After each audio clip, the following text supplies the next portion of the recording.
All right, everyone. Listen, I don't have. I don't know what echoes. I don't have. What's that echo back there? Anyway, an intro for this, so I'm going to make up one. And here we go. You ready? Here we go. Let's see. Eternals fucking sucks. Even if you spend your $20, Eternals is a piece of shit. Thank you, everyone. There's your spoiler-free review. Good night, everyone. See you tomorrow. Yeah, there you go. That's all you need right there. Yeah. Hey, Purple Valkyrie, I love you. Good to see you there. Let me check my messages if you got any. All right. Okay.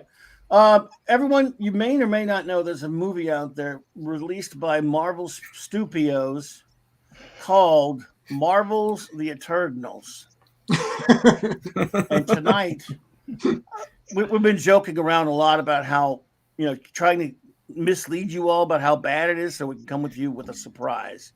Are you ready for the big surprise? I have a wonderful guest of panelists here tonight. I have, of course, my great friend J-Man and his great pal and my new great pal Sean and a couple of bums that were just, I don't know where we picked them up on. I don't know these two dudes. I don't know these guys. No. Great Marc D with the C, my chief engineer, and some weirdo with an ice cream store called 32 Flavors of something or other. It's a weird store. I wouldn't recommend it because he puts ice cream on pizza, but he's an okay guy. 32 flavors. And tonight we'll be talking about, well, move over, Orson Welles. Get out of the way, Hitchcock. Huh, what are you looking at, Bergman? Or Kurosawa? We've got Zal, folks. We've got Donner's Superman? I don't think so. But even Burton's Batman, well, that doesn't look that good. I couldn't think of any other great superheroes to hold it up to. I'm sorry. No, the ultimate superhero movie has been made, folks. And we're eternally grateful for that. Okay, that's a 15-yard penalty. Bad pun. 15 yards. All right, everyone, what can I tell you? This movie is so good that I didn't go on a mass murdering spree after I saw it. As far as you know. No. I didn't kill anyone. I didn't burn down the theater. I didn't stand up and wee all over the seats just for the next crowd to sit in there so they wouldn't sit in there. I did none of that, and I consider that a win. Chloe Zhao's The Eternals. Well, I should say Kevin Feige's The Eternals. Yeah. I'm going to say something, and I'll say something nice about this movie. That I'm going to ask each one of my good friends here for their preliminary views on the thing, and we're going to cover various topics. First, I'm going to say this. It has broken a record, and I told my friends about this before we went on. The fastest film to piss me off any goddamn movie I've ever seen, including The Last Jedi. Last Jedi, I mean, someone would correct me that you got the opening crawl, right? Yeah. And then so Luke gets handed the lightsaber, right? From Rey, and then over the shoulder. Into the depths. That was it. Yet I still didn't go on a killing spree. As far as you all know. So this one didn't even need to be a picture on the screen yet. All you needed was words on a black screen, and I've had to blot out with those words. So I know my buddy Sean here has better memory than me, so maybe you remember exactly, Sean. So I want to turn over the floor to you for a bit. What exactly did it tell us that the origin of the Eternals are? That these people know better than Jack Kirby what it should be. Basically, if you can remember. It said that basically they create the Celestials created the Eternals. I don't know if they mention the Deviants, but they say that the Eternals come from the planet Olympia. They specifically say that. Then later on in the movie, Aramish, is that his name? Yeah, Arisham, yeah. Yeah, he says that no, that's all a lie. There is no such planet. There's this other planet, and I can't remember what that was called, because at that point I tuned out. But yeah, me either. And I remember just seeing that and like, what are you? I think someone maybe heard me. It was like a guy sitting 2 seats next. I said, "Are you fucking shitting me?" I know we're not supposed to kiss on this here show, folks, but this is where we are. You're too angry. It's the cardinal sin of lying to the audience. It's like The Village did that. In the beginning of The Village, there's a little thing at the bottom of the screen that tells you the year. it's 18 whatever. So you're being told that by the filmmaker. And then later on they say, no, it's present day. But you said in the beginning of the movie that, so it's not a clever twist at all. Right. That's a very good point. I didn't thought of that too. That's brilliant. Yeah, that's a very good point. Hello. Let's see. Elagabellis, good to see you, buddy. This Crazy Junior, what's up, man? Did I break into Doomcock's lair and push the button? No, I should. I like tonight. I think I'll be on with him doing trivia tonight. I'm going to see if I can get Harvey to push the damn button. Stuart Mitchell. Stuart Mitchell, by the way, I need something to cheer me up. So never forget, Stuart Mitchell is the man who brought this to our attention. Yes, in fact, Dolly had braces. No. Yep. Where was that from? I don't think she didn't have braces, though, did she? In 1979, See, she did. That's a glitch in the Matrix. That is so weird. In 1979, Moonraker, and I saw it in the theater a few times, she had braces. Everyone who remembers the film on there or on cable until 2006 when they screwed with the remasters, she had braces. This is part of the story. It's part of the story for Jaws. The character, that she was like him. Did you see it in the movie theater, J-Man? Or you? No, I'm late. I've seen and read almost all the books, and I've seen every movie multiple times, but only when it came out in that set. I'm late to James Bond. Okay. Yeah, well, she, everyone you talk to, see, we're all getting accused of the Mandela effect. Yeah. But I remember, I saw it a few times in 1979 when it came out, and of course, many times on cable and VHS and all that stuff. Braces. Her teeth glistened in the sun. Yeah. Off of braces. And that was kind of how they hooked up, how they connected. It was the silly connection to the characters. Right. So screw the people with their Mandela effect. Anyway, so this movie opens up. Already I'm pissed off. Granted, it didn't take much. Well, actually, I think it did. Because it contradicts Kirby. But we all knew it was going to contradict Kirby in many ways. I just didn't expect it would do it that quickly in this one. But I also, this is going to be a weird one for you folks. I'm also very thankful to Chloe Zhao and Orville Nation. Thank you for that $3 super sticker. Appreciate you, Orville. PJ, good to see you, buddy. Thank you so much. Hey, brightest day. Appreciate you seeing you here. Thank you so much. I'm going to thank Kevin Feige for something, though, as well. This might weird you out a little bit, but there's not one glimmer of Kirby in this film, not visually, nothing. And I could not be happier about that. At first, I was offended by that, of course, or pissed off. I'm triggered. But you know what? I'm glad. If you're going to make a movie this shitty, this horrible, then leave Kirby out of it. Thank you. They put his name after the credits. Yeah, but if he was alive, he would have had his name taken off like Alan Moore. Like how Alan Moore takes his name off everything. Kirby would have taken his name off 100%. Absolutely. This is not one even little tiny homage. Yeah. Nothing. Did the family get paid anything for this they movie? get paid a little bit now. Has to be. I hope so. I mean, not that they would want to see this, but at least the state hopefully gets some money from this. Not much though, but they get a little bit now. Finally, it took till 2013. The Disney was shamed in paying them. So this movie has pretty much zero to do with Kirby's Eternals, other than some names, and that's it, and the title and some names, and that is it. None of the characters act like the Kirby characters. Most of his ideas and concepts that the Eternals are built on are not there. They're changed around. Again, Sean has read the Neil Gaiman. I guess you're calling it a reboot, right, Sean? It's a continuation. It's not necessarily a reboot. But you said it changed a lot of things, so it did change things. I think in their estimation, it adds things, right? or retcon stuff. Okay. But it's still part of the Marvel 616, right? Right. So.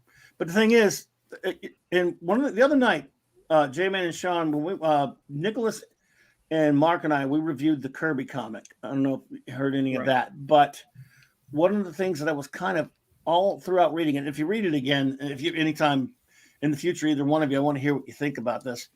It did seem to me that Kirby, because he was editing, he had editorial control over that series. It almost seemed like from certain things you would read, is it didn't feel like Kirby even intended it to be in the Marvel universe at first. No, I thought it felt that way. Yeah, it felt that way. Yeah, I got that impression when I first read it. Yeah. Yeah, but then later, like you said, Sean, Roy Thomas did incorporate it into Thor, and so be it. And then it had all those other series.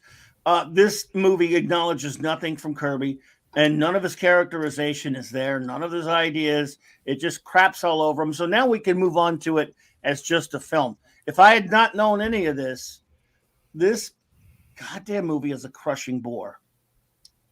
And I'm going to go around the horn a little bit to get preliminary thoughts from hello there, Sherry. It's good to see you, my dear. From J-Man and Sean and Mark and Nicholas. We'll do this. I'm going to get everybody to comment for a bit what your initial reaction is to the film. We'll talk about all the details and stuff. Just broadly what you thought going in and ultimately what you think of it as a movie. And then we're going to move on to some details. J-Man. Okay, so oddly enough, I'm probably the only one on the panel who never read the comics prior. So when I heard the movie was coming out, I immediately got them on Comixology. I love Jack Kirby's my favorite, but I never read Eternals. I like Fantastic Four, like all the generic Kirby stuff that everyone likes. Sure. I never read Eternals. So I read the first 3 issues and then I stopped. And I thought, I was so enthralled.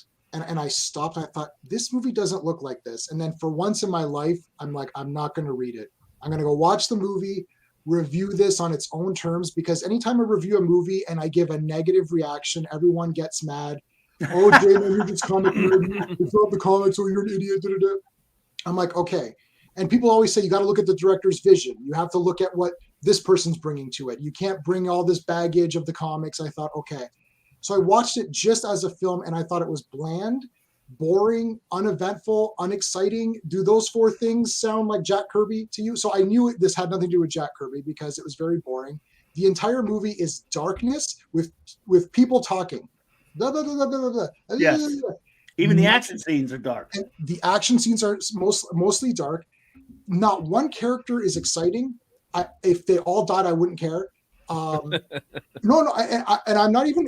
I'm not trying to be an ass. No, I'm hearing you. No, it's boring. Agreeing with you. That's yeah, I'm laughing. Yeah. No, it's actually boring. Not. There's nobody excited. There's no even. Yeah, like, and Iron Man 3 is crappy.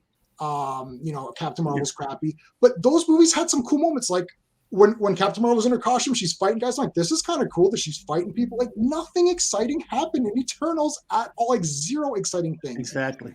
I just couldn't believe it. It's not even a Marvel movie that you just popcorn eat and watch it. Like, Iron Man 3 is a bad movie, but there's some excitement still in it. And, Tony Stark is kind of cool. Like, right. There's something going on. Like, there's nothing going on. This is my worst MCU movie. And I'm putting it below whatever you think. Like, I'm putting it below Captain Marvel. Easy for me because it was boring. Yeah. I mean, as much as I hate Captain Marvel, I can't find much in there.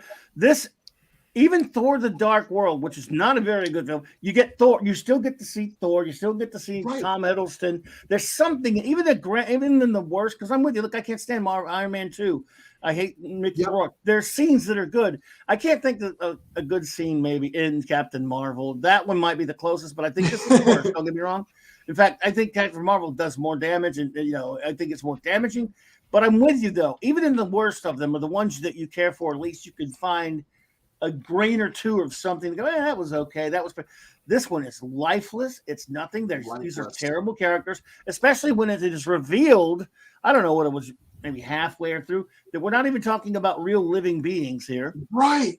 We're talking about synthetic robots or whatever you want to call them. Captain Peahards. Yeah, they're Captain Peahard, basically, from Peahard. They're what the hell would you call them? Yeah. They're synthetics. Synthetics, right? Synthetics, yeah. Programmed. Yes. And they don't act like the cat. And by the way, there's no villain. There's no villain.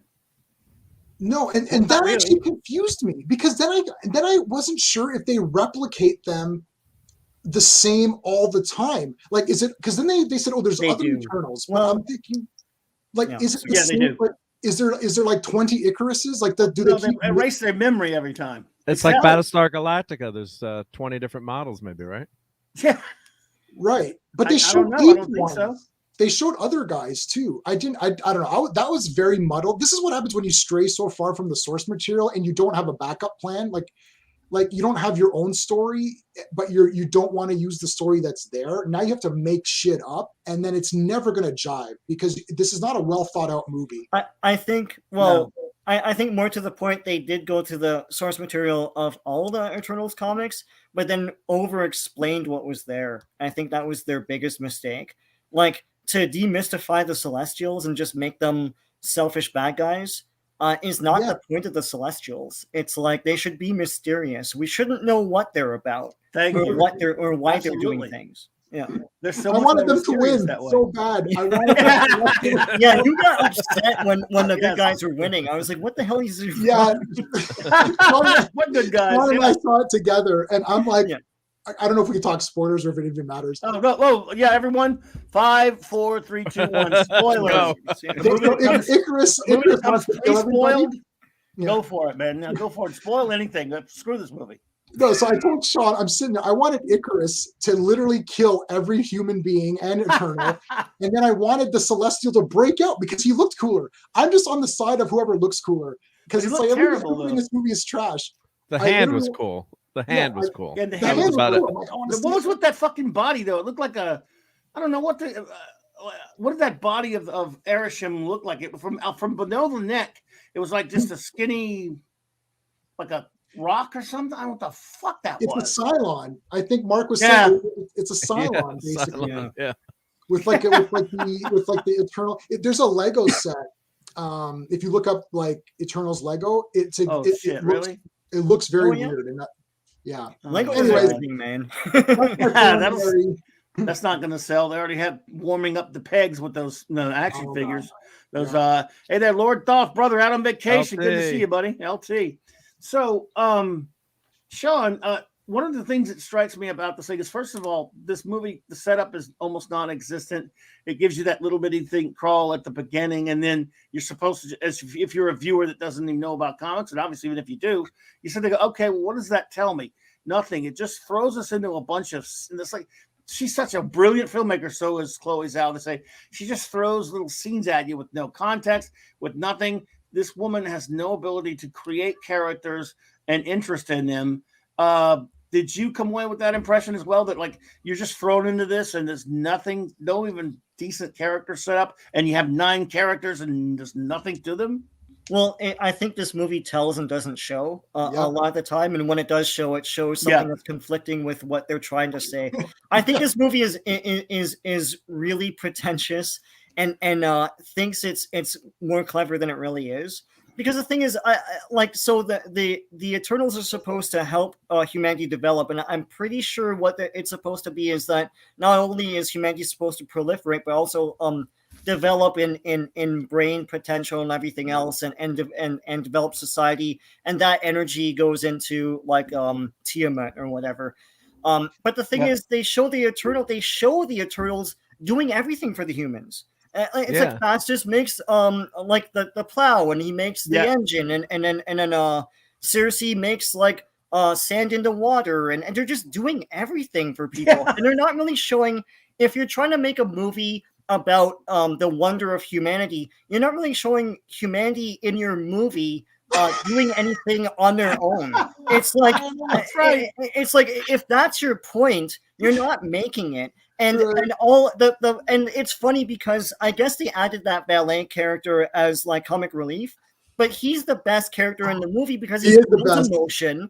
He genuinely loves the Eternals. I love his goodbye to them at the end. He's like, "Thank you so much for everything you've done." He was the best character. And he refutes the whole idea of the film at one point, because they're gathered around that table and everyone's debating whether or not they should stop the emergence or not.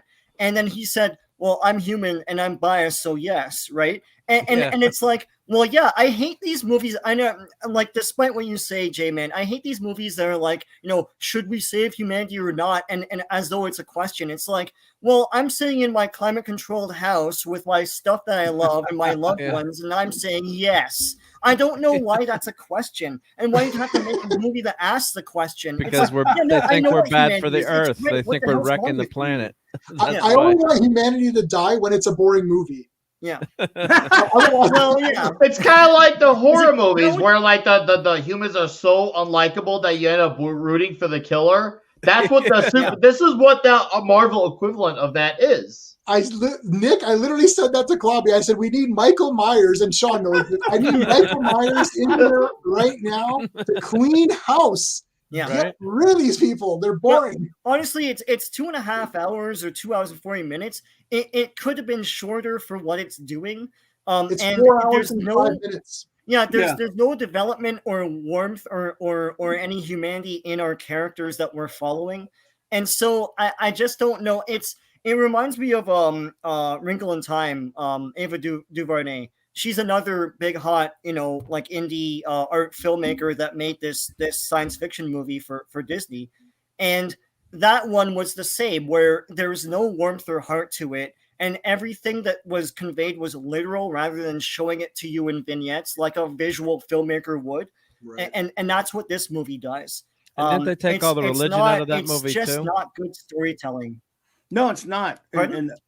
No, he said. I think he asked you that they take all the. I heard. I mean, I haven't seen the movie, but I heard they took all the religious aspects out of that movie, and it just people hated it. So what are you saying exactly in your film? Yeah, like you're going against the source material. Yep.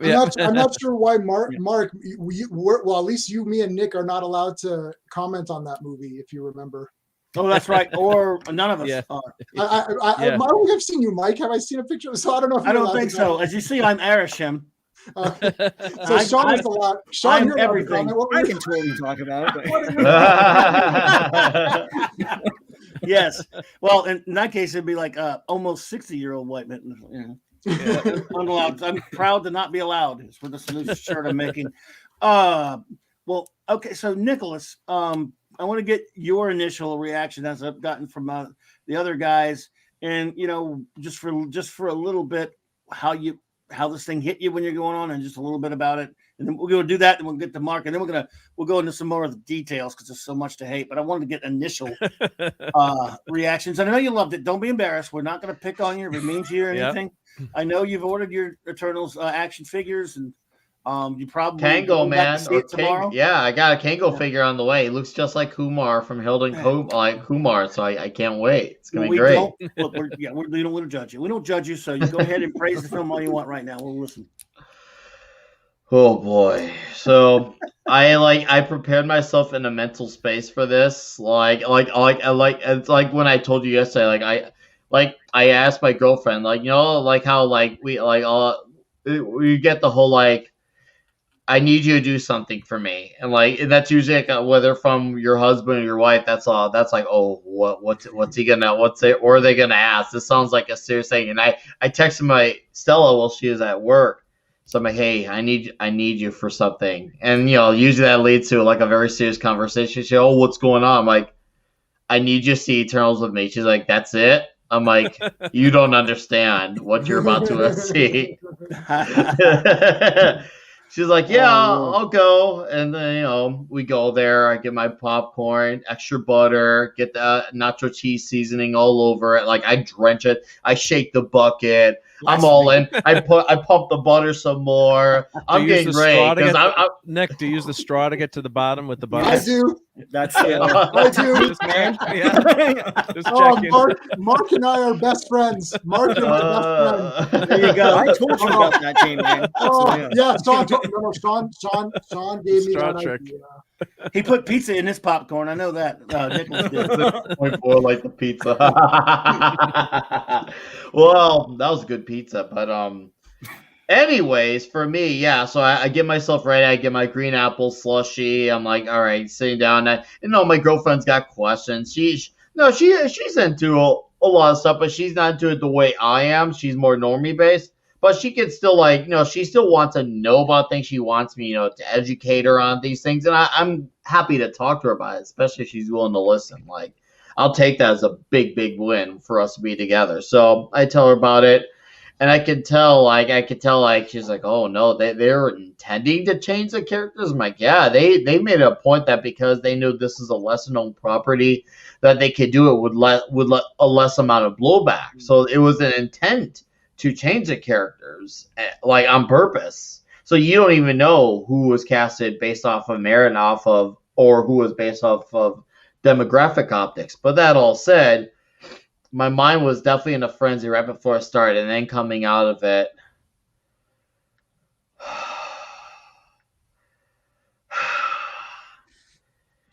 Let's put it this way.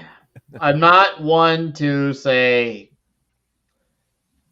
hey, my girlfriend, let's just put this out.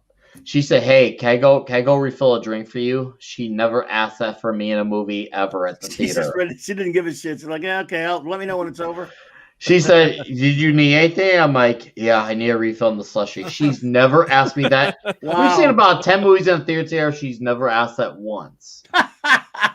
You watch your little silly superhero movie, dear, and I'll go get you I'll be back in about an hour.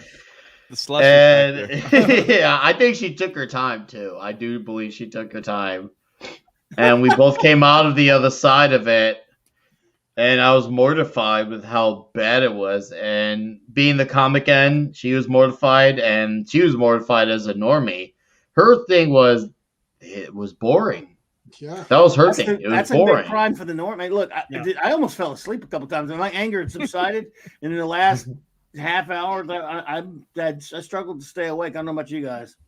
I had trouble trying not to laugh in the theater with how bad it was at points. I was holding my laughs in. Yeah, that was my thing, because like we had our room was like, I think made for like our like auditorium was made for like 60 people to watch a movie in there. And there's probably around 10, 15 people at best. Granted, it was Thursday night at 8 p.m., so it's hard to tell how that translates from a small suburb to a big city. But I wanted to laugh so hard at some of these things. I couldn't even be like, a lot of this should anger me, but with how much I've seen in the last X amount of months, especially years overall, it's kind of desensitized me. And I'm just like, I had to laugh at it because it's just so bad. And at times I'm like, wow, they really, really went there. Like like nowadays, the idea of making a bad movie has become the modern age version of Hold My Beer. It's like, how much worse can we get? Hold My Beer. I'm going to make something worse. And somehow the Eternals made the absolute worst MCU film, and maybe even the worst Marvel Comics film, period, not even related to the MCU. Like I truly, I think it might be. Obviously, time needs some, do more dissecting and telling and more sinking in. But as it stands right now, it's easily the worst MCU film and maybe one of the worst Marvel films ever. I don't know. I'm just looking at my shelf to see. J-Man's got them all. He's got every one. I think Electra's pretty bad. At least Howard the Duck has what's her name in it? Duck's cool. Thompson. Yeah, dude. I can't believe I'm saying like Captain Marvel is a better movie. Captain Marvel's a better movie. I can't stand Captain Marvel. J-Man immediately went to that when we were coming out of the theory. He's like, you know what? You could say what you want about Captain Marvel, but there's like cool fights and she has a costume. It's like, well, here's why I respectfully disagree with that, J-Man. This movie, these are characters, as much as I love Jack, they didn't really do much damage to characters that didn't need to be, that were not really in the, but Captain Marvel destroys no less than 4 different aspects of the Marvel universe, though. Right. Okay. Nick Fury, for that universe, especially. Yep. Marvel and the Skrulls. So at least 3 things. Skrulls, the destruction and really the Kree, really. I mean, but I'm with you. This is probably a worse movie. This is probably even more boring. Although Captain Marvel's pretty boring. Well, you can see boring. I'm saying from a film, not like from a film perspective of a normie who doesn't know anything. Like regular people don't know that Captain Marvel ruined, Marvel, Monica. Like they don't know that.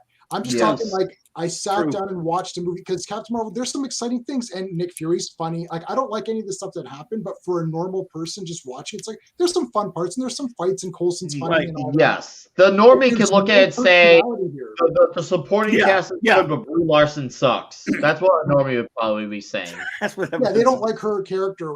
I don't mind her. I don't mind her in that movie. Captain Marvel's an annoying character in the comics, so I think she's a villain in that. She is a villain. Everybody's a villain now. And that brings us to another part. As soon as I get with Mark. Mark, we talked about this a good bit last night. Yep. Give a little bit of your preliminaries on how much you loved this movie. Don't lie. It was so fantastically bad. I'm usually a pretty kind reviewer of things. I like Black Widow. I didn't mind watching that. There's flaws with it, obviously. And it's almost as bad as you, J-Man. J-Man, he's almost as bad as you. He buys everything. Go ahead. I like Shang-Chi. We're best friends now. Yeah. I like Shang-Chi. But then this is just where it falls apart. Is even if you don't care about the the swaps or the how they're recasting, just the story on it or change things. The story didn't make sense. That's its greatest sin. So by making the changing that whole opening, I missed the opening by a few minutes because my daughter went with me and she bought tickets for the next day by accident. So we got there like just as it was starting. So I missed that opening crawl. And having read the comics actually probably made it worse too, but because then the Earth is basically being seeded by a celestial, aka aliens, right, or alien, Yes. so the Earth is a birthing unit now to give birth to celestial, but you have to have the celestial born to give more life throughout the galaxy, so you've got to sacrifice billions of people. But instead of having the deviants, the humans, and the Eternals being seeded like chariot of the gods on the Earth as Kirby has, and they all evolve differently, and at one point the deviants actually take over the planet and the celestials come back and send them under the ocean. So you miss out the whole all the deviant culture and society, and you could add some beautiful effects or created in under Lemuria doesn't exist in this movie. The deviants are basically regulated to kaiju. And then you do get one, you do get Crow for about 30 seconds in the end. If he's Crow, they don't say it. They don't say it, but they did because he kind of talked to her like he knew her. Yeah, a little bit, but you miss out on all that potential there that you could have had. And then the Eternals are basically the bad guys because they're there to wipe out the Earth. And then, like you said before, they're walking among the humans in ancient times, and people would be bowing down to them or treating them like gods. They're just walking around in their costumes and here, let's fix everything for you. And there are other things that really annoyed me. We'll get into after, but it's just the movie didn't make sense though. My daughter liked it. She said, she doesn't know anything about comics. She doesn't really watch Marvel movies that much. She doesn't like most Marvel movies. She said it was okay and it was interesting, and it was kind of boring in parts, but I didn't mind it. So, but the only character I thought that had any development was Sprite. I kind of sympathized with her, and they did at least touch on that in terms of not being able to grow old and having everyone treat you like a kid. She was the only person I thought that had some good acting chops and made a little bit sympathetic towards her character, and she had some with her illusions and storytelling, aka 3PO. Telling stories was kind of fun, but that can't carry a movie. So I think the other characters were just so boring. Like you didn't care about Gilgamesh was kind of okay. Yeah, and Gilgamesh too. Yeah, he was. Although it was a weird casting. Yeah, that was weird, but there was no pop to it, like you said in Captain Marvel. As much as you don't like the movie, there were some good action pieces, even though you're groaning at what's as they're turning the Skrulls into refugees instead of a warring galactic army race. But this movie, I did almost fall asleep a few times. Other things I did like about it, Time by Pink Floyd was beautiful in the Dolby surround sound system. If they just turned the sound off and played Time throughout the movie by Pink Floyd, maybe that would have made the movie a lot better. And I'll give the director credit in terms of the scenes were gorgeously shot in terms of the terrain or landscapes. If I was watching like a Planet Earth TV series, the shots were beautiful. There was some nice the cinematography was well done, but that's not gonna make me want to watch a movie. So if I want to watch that, I'll just throw in my Planet Earth Blu-ray if I want to see that stuff. But yeah, and there was too much talking in halls. The ship, why was the ship so boring?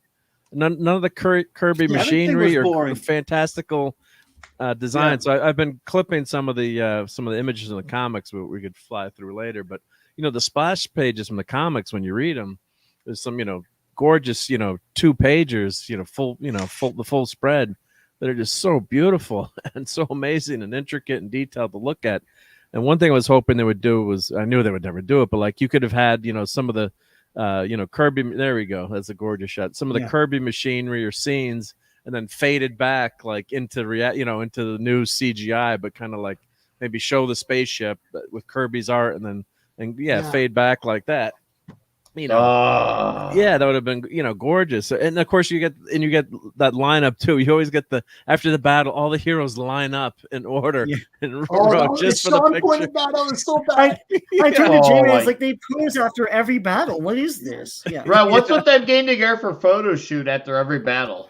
Yeah. What is that?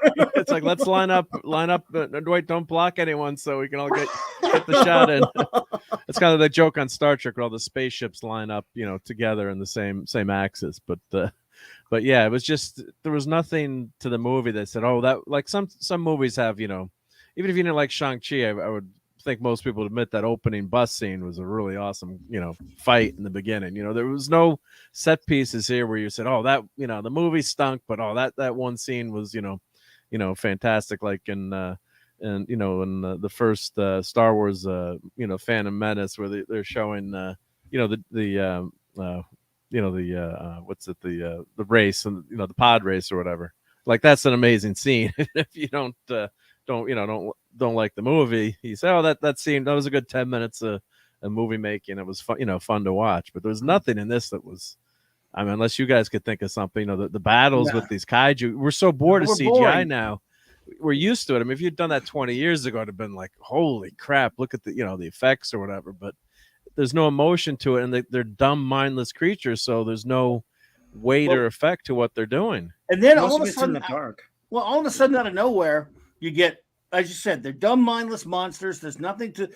For those who don't know or haven't read the comic, the Deviants are the actual origin is Kirby's origin is the Celestials come to Earth at the beginning. You know, when there's nothing but primates, they create out of the primates, or they turn them into 3 different quote unquote races: humans, Eternals, and Deviants. As you can see there, yeah, you showed a picture of a deviant. Deviants are an intelligent species that, of course, they've got. They look like a bunch of, you know, well, all different things, but they're, in other words, they walk, they talk, they breathe like human beings. They are you know, they are intelligent, sentient life form that are, of course, more, you know, they basically live in Lemuria. They even enslaved humanity for a time where Eternals did nothing. Eternals, you know, were living on Olympia, and the Celestials came and kicked their ass over it and destroyed them. And they, of course, wanted revenge on the Celestials ever since. Okay, there's so much more story there in that just few seconds that set things up that are in this movie that give you nothing. So there's no tangible menace from the Deviants in this film, which are supposed to be, at least, you know, ostensibly at the beginning, your baddies, because there's no time given to them to set them up, to properly flesh them out. They don't have any personality. They're just monsters that attack for silly superheroes with dopey powers to fight. And it's by the numbers. It's this. Everyone says this filmmaker she makes art films. Well, go back to making art films, because you sit, and that means it looks pretty, it looks weird, and a bunch of shitticks will think you're brilliant, but you still have no idea what characterization and story structure is, and you can't create interesting menaces for your heroes. Oh, that you don't believe in heroes anyway, because you believe in turning them into villains. You got nothing for this genre.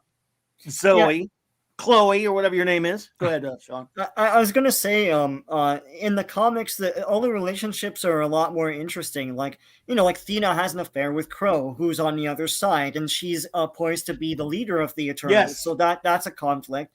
You've got Crow's a pimp. Druig is the adoptive brother of Icarus. Yeah, there's all sorts of great stuff there. Yeah.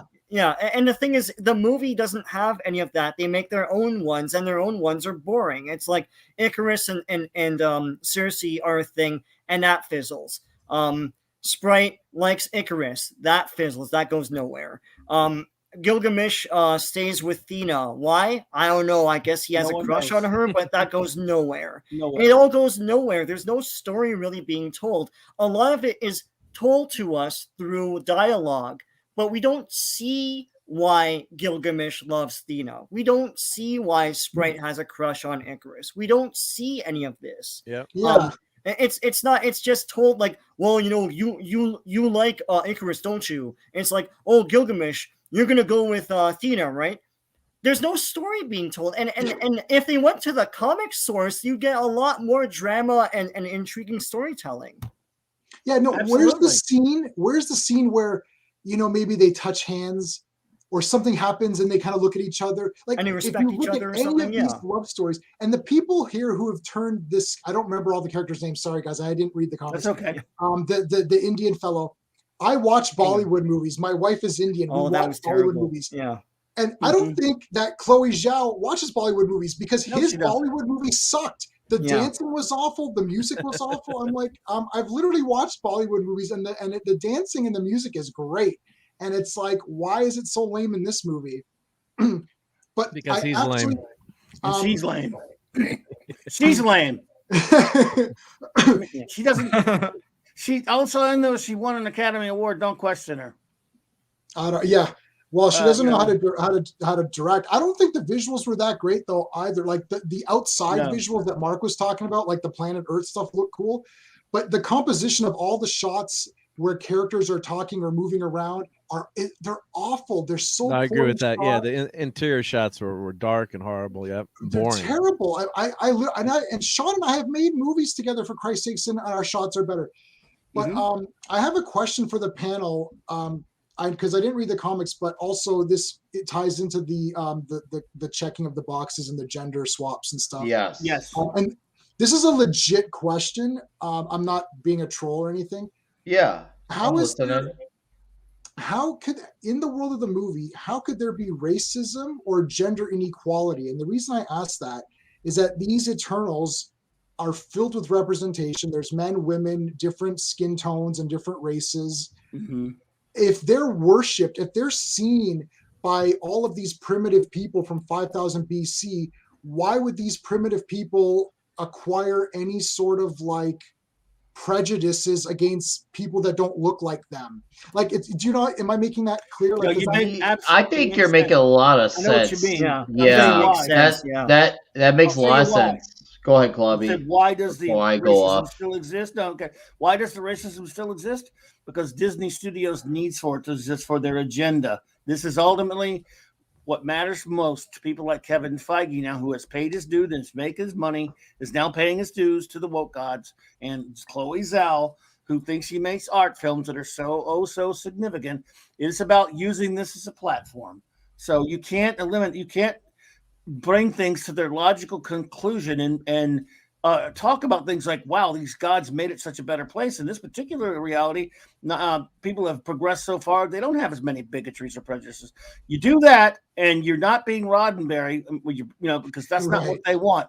You're being 2021 Twitter is what you're being. And TikTok. This is made for TikTokers.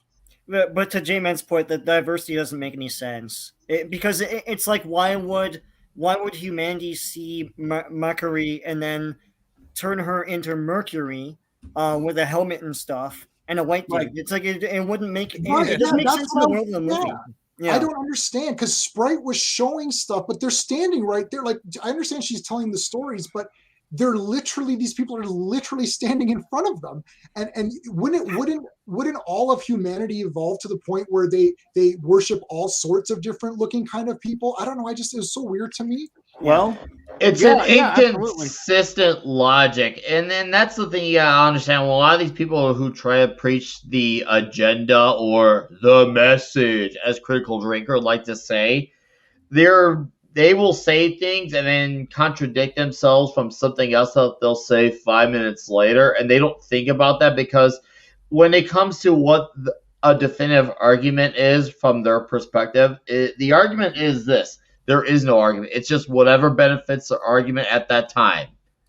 And they'll play this card about the race and the race and the race, but then they'll do these scenes where it's always been diverse. And I'm glad you brought that, because I thought about them like, hold on, aren't they trying to preach an agenda? Like, obviously, maybe not so much in this movie, but in the grand scheme of this current MCU, how race, and yet you have these characters here who are always diverse, and they didn't have these issues. So it's just like, so which one is it? And that's the thing, you gotta understand. These people aren't putting 2 and 2 together when they're doing it. Once again, it's just whatever benefits at the given time. So they're not thinking somehow. You would think they would with the Eternals. You would think they would have thought about, but you're being too logical and making too much sense.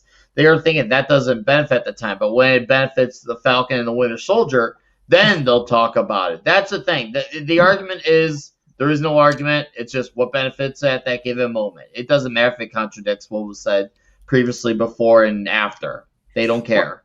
A big way to build on that in terms of as far as to show how more they are dedicated to agendas than, and again, we're not going to go too far down the politics rabbit hole. I'm just going to say, but why this film is all about agenda. Let's take Makari, for example. Oh, Makari, yeah. of course, that's a gender swap character, but not only that, they've decided that this perfect these perfect godlike beings created this perfect android robot being who is deaf, a deaf person, cannot hear. A god that's lived thousands of years and has super speed, can't hear. Now, that's stupid in almost every single way, especially when, and you prove how stupid it is, but you don't even make up an excuse for it in the movie, because they don't. She's a lifeless character. There's nothing to her. And they don't even, you don't explain why she's deaf ever. Yeah, as Raquel said last night, in mythology, that would have been a punishment for doing something, and it would have meant something. Not, they don't have any explanation. I mean, it's fine if you want to have that, but it doesn't add anything to the story. Right. What's that? One thing that bothered me about that, though, is that one thing I hate about all of this is that, yes, there should be more representation in terms of just like stories, original stories that tell about those different experiences. But when you start pigeonholing these characters into other, like, I mean, they did this whole thing with Mercury where she's deaf. They're also trying to sort of dismiss the experience of deaf people, because at one point there's a scene where two people are trying to play a trick on her, and then she tells them that, oh, I can hear everything through the vibrations of your voice, so like a superhuman way, right? And it's like, okay, so you want your cake and you want to eat it too, because like you're not really representing the everyday experiences of deaf people. You're just putting a deaf person in and then dismissing all of the things that deaf people experience in everyday life. It doesn't make any sense to me, and it kind of bothers me. Absolutely mindless. It's mindless. And where's the scene? I thought there was going to be a scene, because this is how movies work. I thought there was going to be a scene where there's something to do with sound, and there was going to be some sort of sound energy force, and she was the one who can't hear, and then she would somehow be the only one who could do this one. Like, how it is in movies where they have to come up with something for each character to do. Like remember, like Mystery Mr. Spock Man, is always immune to Yeah. something, or it's like where each character won't affect his copper-based blood powers, right? It's brutal. Yeah, well, that's the thing. If you're going to do that, then make it part of the story, or have a reason behind it, or make it integral. So of course, then they had two characters that had a kiss that they're going to probably cut out, in other countries, and I'm fine. It doesn't bother me. You want to do that, but have like a loving relationship. I guess they're trying to pigeonhole that in really quickly without developing it. But then, if you've got all these powers, why are you letting the Earth become so destructive? So that was the one thing that really got me super angry in the movie, was the scene with Fastos when he's crying after Hiroshima, and he's what have I wrought, what have I done, and I almost want to yell at the screen, like, why don't you show a concentration camp or some other horrors? I thought took that as an attack on the USA and World War II. And like, that's the worst thing you can, we all bomb, war is horrible. We bomb the crap out of each other. But that wasn't rounding up people because of what they believed or what they looked like or who they slept with. Or I think the point was it had to do with technology, and that's why they picked Hiroshima. Yeah. Yeah, right, but if they really want to show the horrors of technology, look what happened with by certain your words you can't even use now on YouTube, but with technology of how they killed people, right, and how they did that. Those are the real true. Of course, Hiroshima and war. Again, I'm not minimizing what happened there and how everyone war is horrible, but that was quote unquote a just war, as St. Thomas Aquinas would justify it, or that was open. Was open combat. It wasn't rounding people up in the middle of the night for what they think and believe. So if they want a virtual signal, quote unquote, or give a message, why don't we give a message about that? Really something truly, truly evil and horrendous that we don't want to happen again. But more to that, the that point of the got me story, so angry. I don't know how Fast just connects with it. Oh my There's God! that scene. I'm like, I did I miss a scene? What happened here? Right. Yes.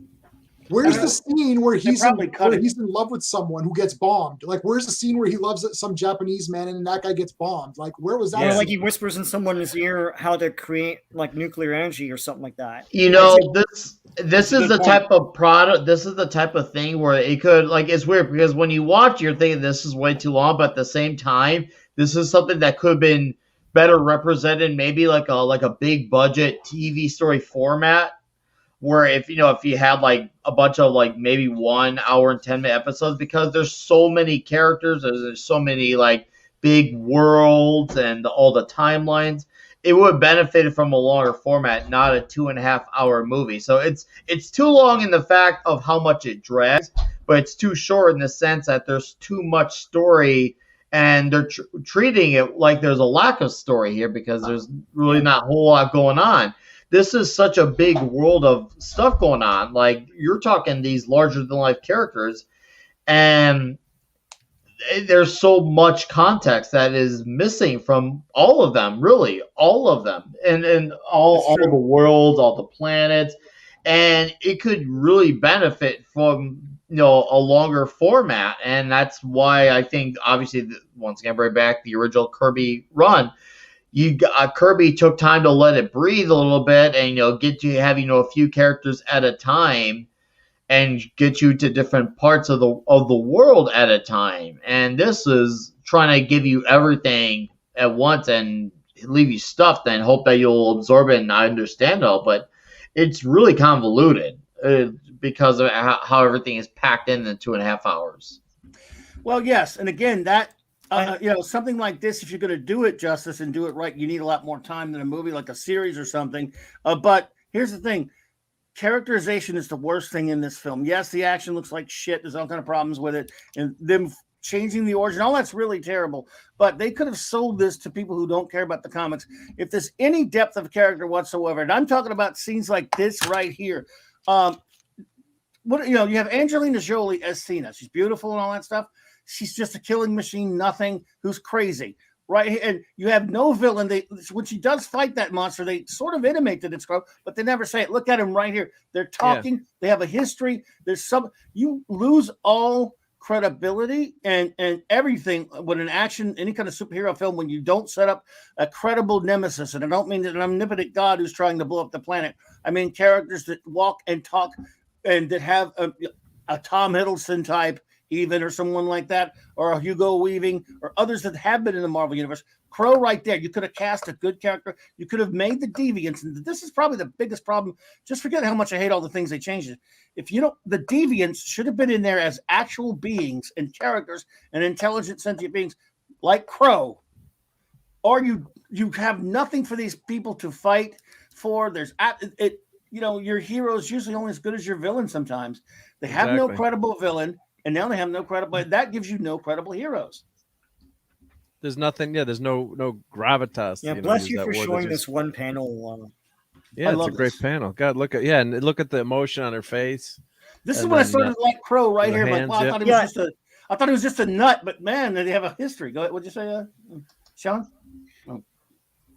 Well, but this as a scene would be 30 seconds.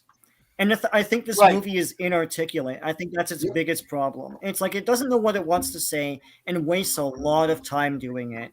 And I mean, to everyone's point, like this could have been better as a TV series, especially if they want to adapt the actual material.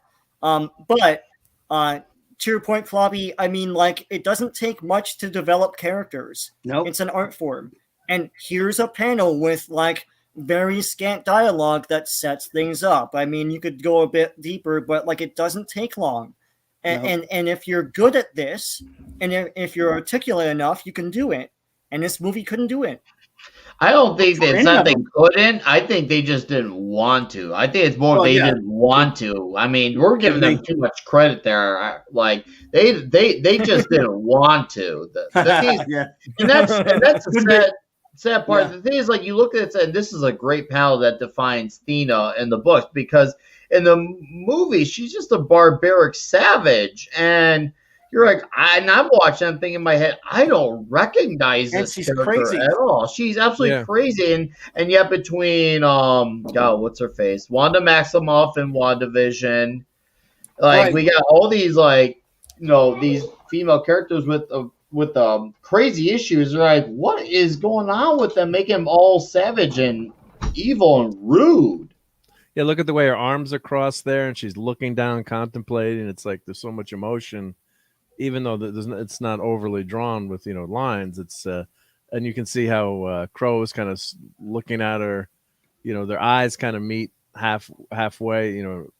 It's a real, it's a subtle panel. But yeah, there's by turning the deviants into kaiju, it was just such a dumb idea. So you wonder how much is the director and how much is Marvel just saying here's the story, you got to shoot it like this, and we've heard that before too, and this is just the formula, and you're just going to go through it, and like we love the Daredevil Netflix series, and you're right, Nick, you can get to breathe and expand it. Now sometimes they drag them on too long too, like Iron Fist maybe, and Power Man was could have cut maybe 4 or 5 episodes out.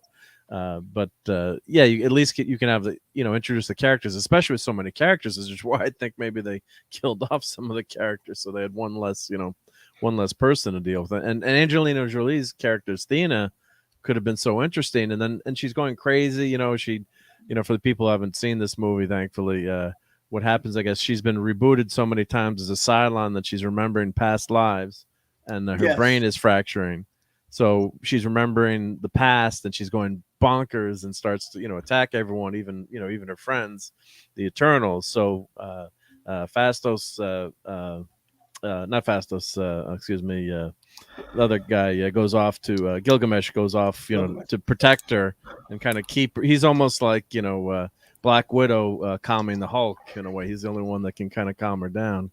Yeah. And 2/3 of the movie, they dropped that whole line, and she stopped going crazy anymore. I don't know if anyone else noticed that. But all of a sudden, she was cured, or what happened? She had no personality either. Yeah, no, a lot of the characters characters didn't. Yeah, a lot of the Total characters waste. didn't, and like they took a character because now I read some stuff with Fastos from the '80s because he was created in the '80s, and they took this body positive guy, and I'll give him credit. Yeah, he had maybe more personality slightly because he had a family to fight for, sure. But he was a big bitch. And that's just the truth of it. I was just like this. I'm like, I hear this guy. I'm like, this guy is just an utter wuss. I mean, I could empathize. He had some tough times he dealt with, living all those years, sure. But this guy is just.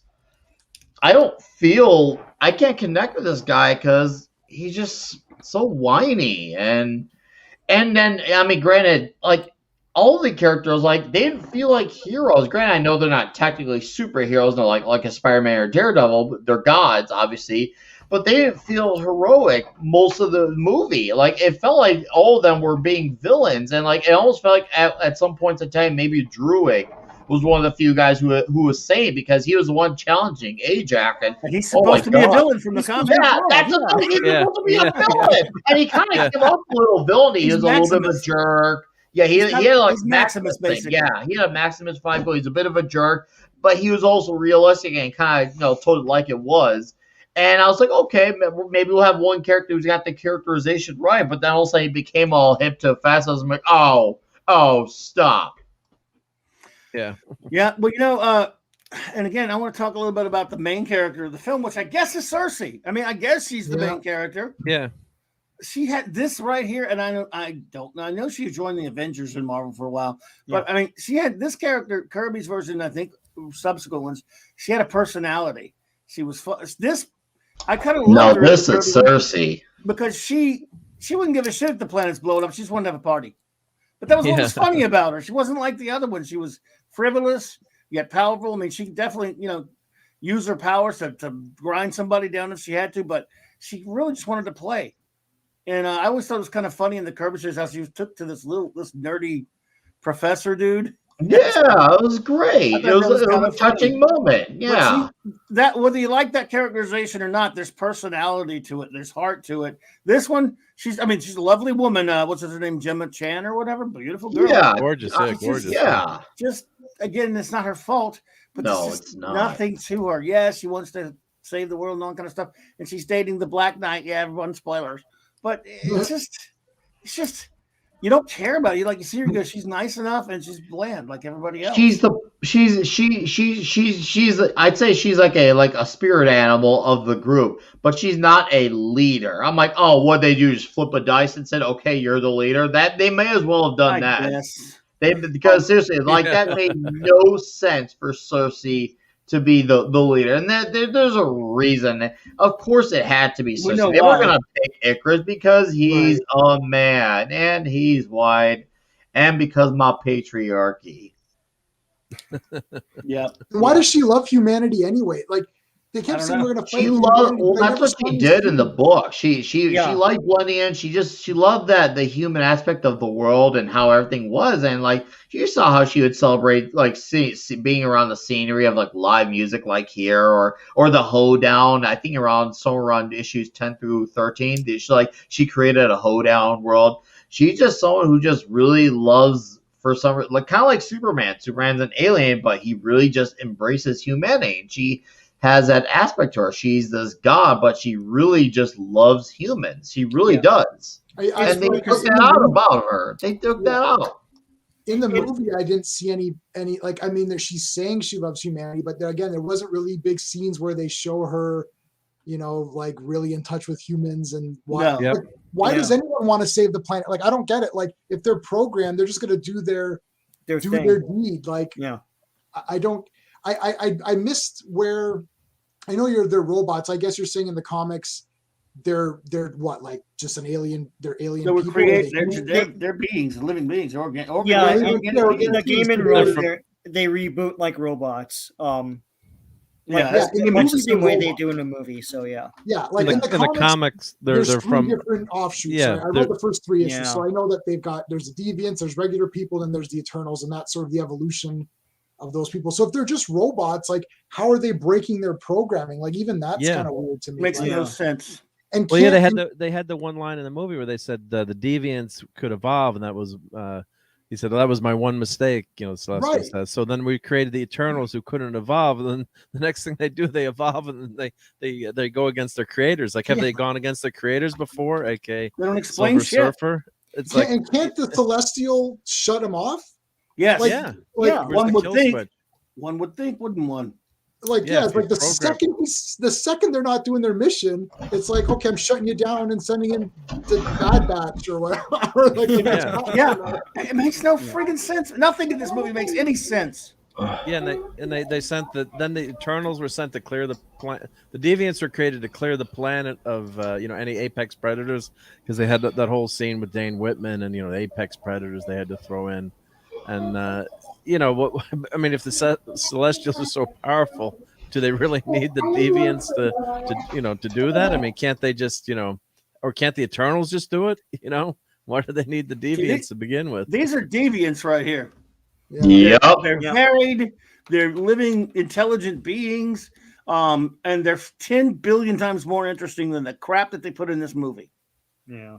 Oh, by far and large, I hear seeing them talk about the Thanos moment with the snap and all. I'm like, I'm sorry, but I can't buy it. Why you see them come that close to interfering with moments, and you see them being prevented by other Eternals, but yet somehow none of them came close to doing it in the Battle of Thanos. Really? Yeah. I've got a question on that too. Maybe was this explained in the movie? I may have missed it. The Thanos thing that you just mentioned, Nick. If Thanos wipes out half of the population, that's half of the energy source to revive. Yes, so they did mention that. That's a good point. Yeah, I would, Mr. Grand Celestial Arisem or whatever. Wouldn't he say, "Hey guys, okay, I know I said maybe don't interfere, but we need you because Thanos is going to wipe everything else. We got to stop him ASAP." Oh, are you Like, talking about the Unimind? Yeah, but the thing is, Jamin, your point is not just half the Earth now, half of the universe. Oh, universe. Yeah. Sorry, you're right. Yeah. So Stop. You've got to that's a really lot. stop using logic and asking these Yes, questions true, because because- you're not meant to do that. Because that Just would be, shut up and Weird. consume. Yeah. Can you imagine that's someone showing giving much too you- much intelligence, right? You know, because Yeah. the whole reason they learn the Eternals are there is to actually populate the planet and make sure that humanity has enough, humans on the Fuel. planet, so to fuel the thought, Yeah. I guess, some ridiculous, construct. Oh, and you have this panel up too. I want to mention this is actually the deviants that are being rounded up to be exterminated because they're too deviant. Hey, Clobby? So, this is Yes. one of the most horrifying two panels or pages in the book Right. when you read this That's book. right. And it turns Cersei off Yes. big Yes. time. Seriously, again, she's not just a nut job. She cares about these people, and they're intelligent beings. And Crow's all like, "Well, I don't give a shit about them, but I still want you, so I'm being nice."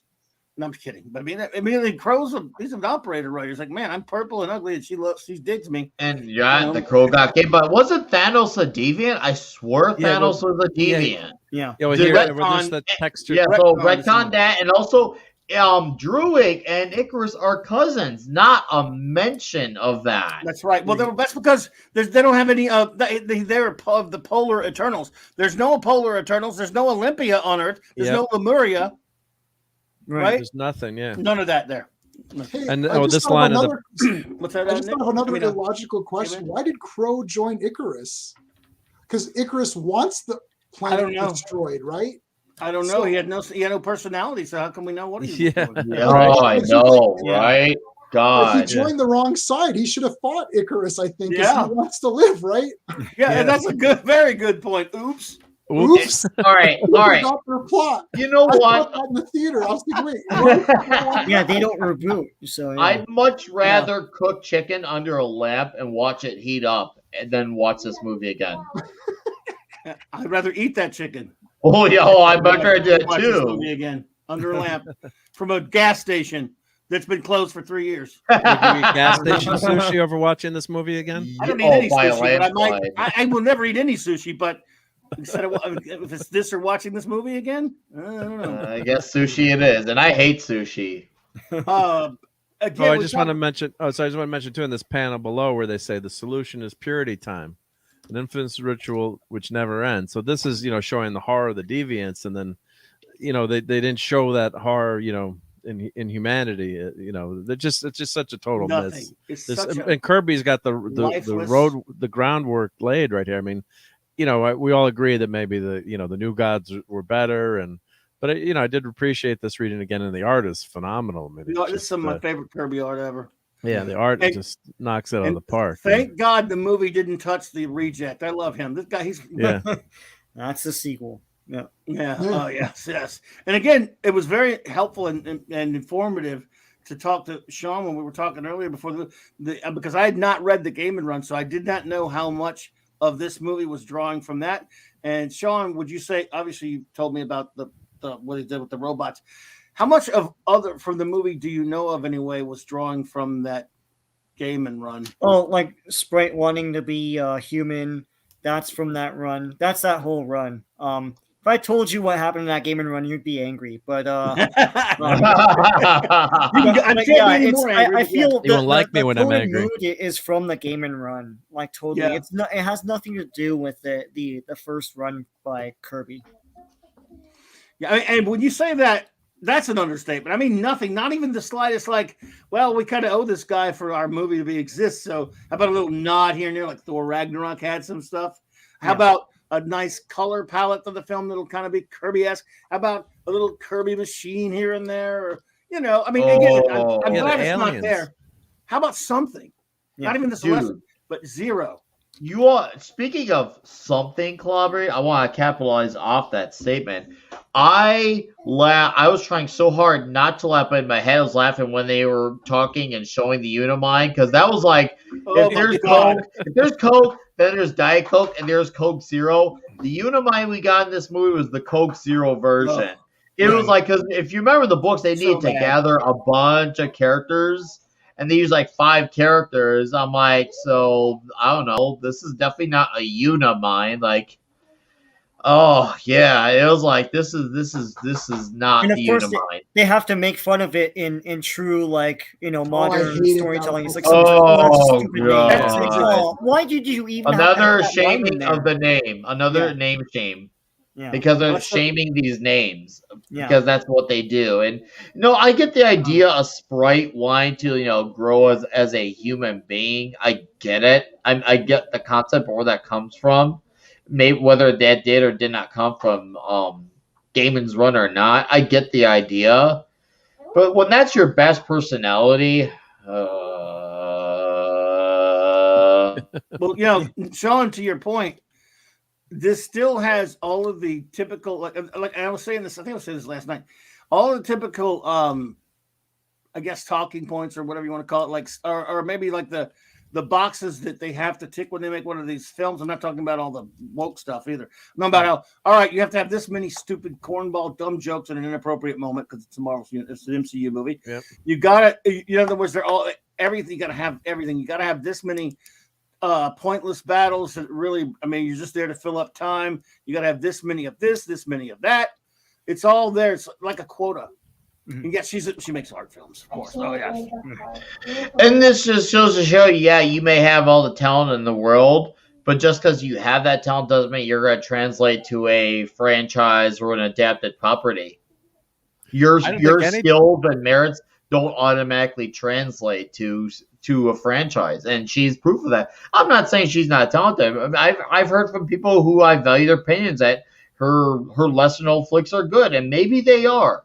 But just because they are, it doesn't mean she's going to be good at this. It's kind of like the whole thing with like Babylon 5. You always mention Straczynski. Like, he does great with his own stuff, but when it comes to franchise, licensed properties, he's not good. And that's what we're seeing here with Chloe Zhao and Eternals. Well, but I don't even think Spielberg could have saved this movie if it was. No, you he had to could have film not. it- Not with that if you script, no. film it as written. So on some hands, I'd say you want to blame the director, but if you or me or anyone was given the story and we were quote unquote a director, a talented director, I mean, you can't turn a horrible story into a good movie. I mean, it's a total miss with the way they changed the core of the story, the evolution of the characters being who being wrote robots. This movie? Was it Chloe Zhao or no? Partially, I didn't look at the whole credit. To look at the credits. Well, then I'd blame her more if she wrote it, but She was part of it, not the sole. She was part of a team of writers. There's like 4 or 5 writers involved. But why did they like, they should have had this in order. Like, why did they keep going back to the past? Like, normally when movies do something like that, it's because there's some sort of weird reveal. But this movie, There was no weird reveal. And it took the weight and point of Ajax's character being in it because we knew she was dead. So it's like, so you don't care about those scenes that she was in later because she was a goner. Yeah, and on top of it, you're giving us 10 characters to invest into for the first time. At least I can give the Avengers movies credits that we've already invested into them with their solo movies. So that's what made us care for them when it came to the big ensemble flicks. Those had that going for them. These characters came from literally nothing of a movie before them. So we're supposed to care for all these new characters at once. It did. Obviously, this is proof that doesn't work. You can do an ensemble flick, but to get you to care about all these new characters at once, all debuting, no. Yeah, and the reveal of Icarus being bad happened in the middle of the movie. Oh, terrible! Even if you shot them, or not, even if you edited the movie in chronological order, starting with 5000 BC and moving down, and then into our present, Right. it would still be the middle of the movie where he kills Ajax, and by that point, you would have known more about Ajax. So her death would have been pretty shocking because you would have thought, oh, Salma Hayek's going to be in this whole movie. So they kind of messed up. Like, this is where the art directors, and I don't always agree with these people, the art directors, because they're trying to be, Sean said, I think, pretentious. They're trying to be clever, but you're not being clever. You're messing it up because it's like, if it would have just been in normal order, like instead of Tarantinoing it or whatever, it could have just been a normal movie, and you'd be like, oh, and halfway through you'd be like, holy shit, Icarus just killed Ajax. What the hell's going to happen in the next half of this movie? But instead, it happens in the middle. You just don't care. So because you don't know who Ajax is, and then afterwards you're getting all this information about her, but like I don't care about her at this point. So it's just Yeah, you don't. And you could have taken some of these characters out and they would have not affected the weight of the story in this movie at all. It kind of reminded me of the 2016 Suicide Squad. Some of these characters were absolutely disposable. And I mean, at this point, with how they made Ajax so useless, they may as well just mention her in passing and the movie would turn out the same way. They may as well just never casted the character to be in the movie. They could have spoken of Ajax like just as a character who had died, and this is what was left behind. But no, they need to bring in Salma Hayek for the inclusion points. Look, there's Salma Hayek right there. oh gosh. That's Ajax.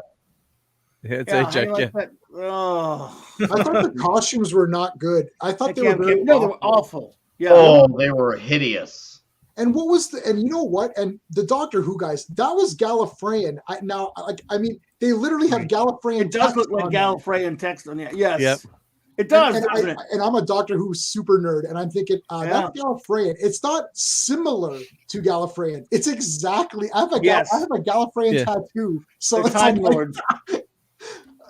That was so brutal. Like the Doctor Who people should, riot. Like, yeah. Well, one of the first things, and again, I realize they're not really Eternals; they're robots. They're nothing to do with the Kirby. I understand all that, but nevertheless, still, and I get it. But when I'm watching it, I still just like maybe a knee-jerk reaction or an instinct when they do something that contradicts something that makes sense in the Kirby.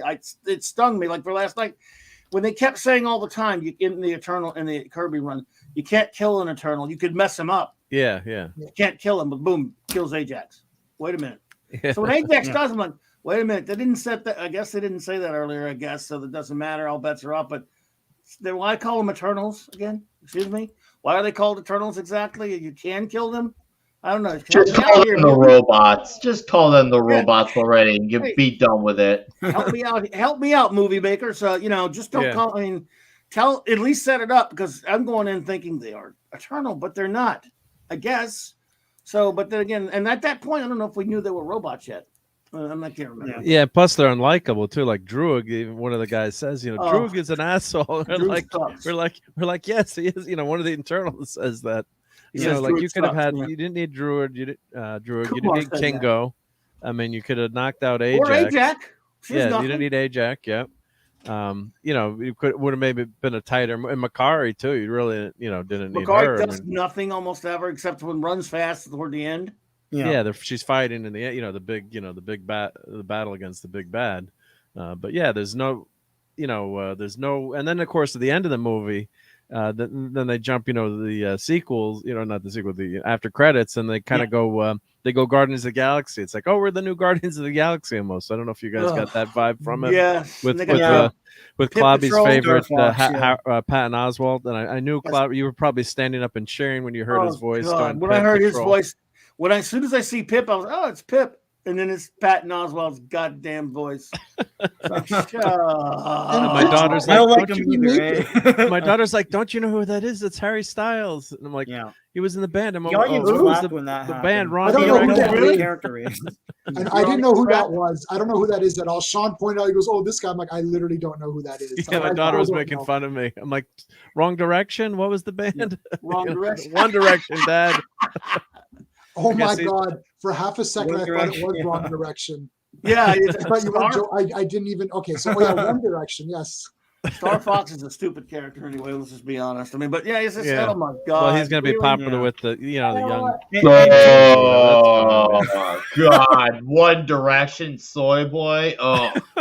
Oh my God. And J-Man loves Black Knight, so he was disappointed we didn't get like a costume. So give us the costume. Not even a costume. You said the same. Yeah, give us the costume. At least pick up the ebony blade, and all of a sudden, boom, we get the Black Knight. And it was so dumb that we got the voice of Blade, and they just couldn't show us Blade. And no one in the audience is gonna know that. No one was gonna know that. No one knows Black Knight.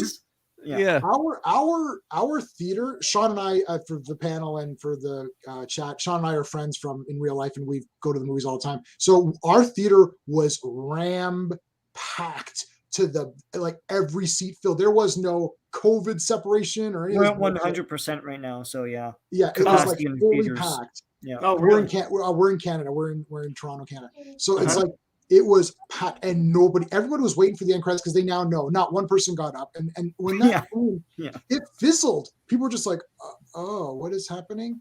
And because nobody had a chance to Google it yet. They'll Google it when they get home, right? But they cheered for Harry Styles, but then after that, well, they had a few weeks to Google it before. Yeah. They had a few weeks to Google because we all know Disney let that thing come out on purpose, the spoiler, because they made no attempts at getting rid of it.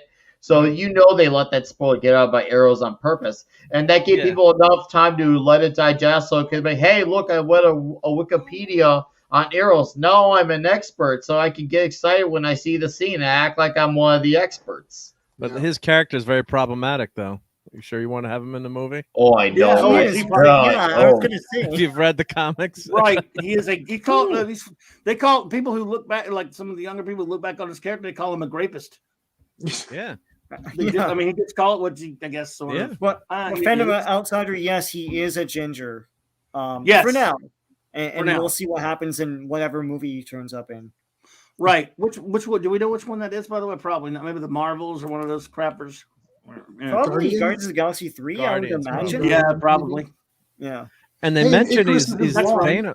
They mentioned Thanos, that he's related to Thanos. And but he was on the Eternals ship, so maybe the next movie that they're never going to make. How did he get on there? I was confused by that. Did he just warp in or teleport in or teleport? Why is he there? In, they said. Like, why is he even there? Like, I don't get it. Because they think they're getting the next movie. He's not there for a story reason. Right. They think they're getting a sequel to this thing. Oh, it's not happening. It says at the end, Eternals will return. I'm like, I don't think so. No. Yeah, they'll return in other movies, but they, right. But not in Guardians 3 though. Maybe and not in the next Thor either. I don't know what that is. Well, here I want to talk about a crucial element to all Marvel, even MCU movies, that this movie does not have, that they thought they had, they don't have. See this guy right here, folks? He's supposed to be, I mean, the Eternals are not that famous or anything, but he's got to be the Captain America or the Superman of the Eternals. Yep. Icarus. They're most powerful. He's their leader. He was the most identifiable member of the Eternals for the longest time. And I really grew to like him in the Kirby comic.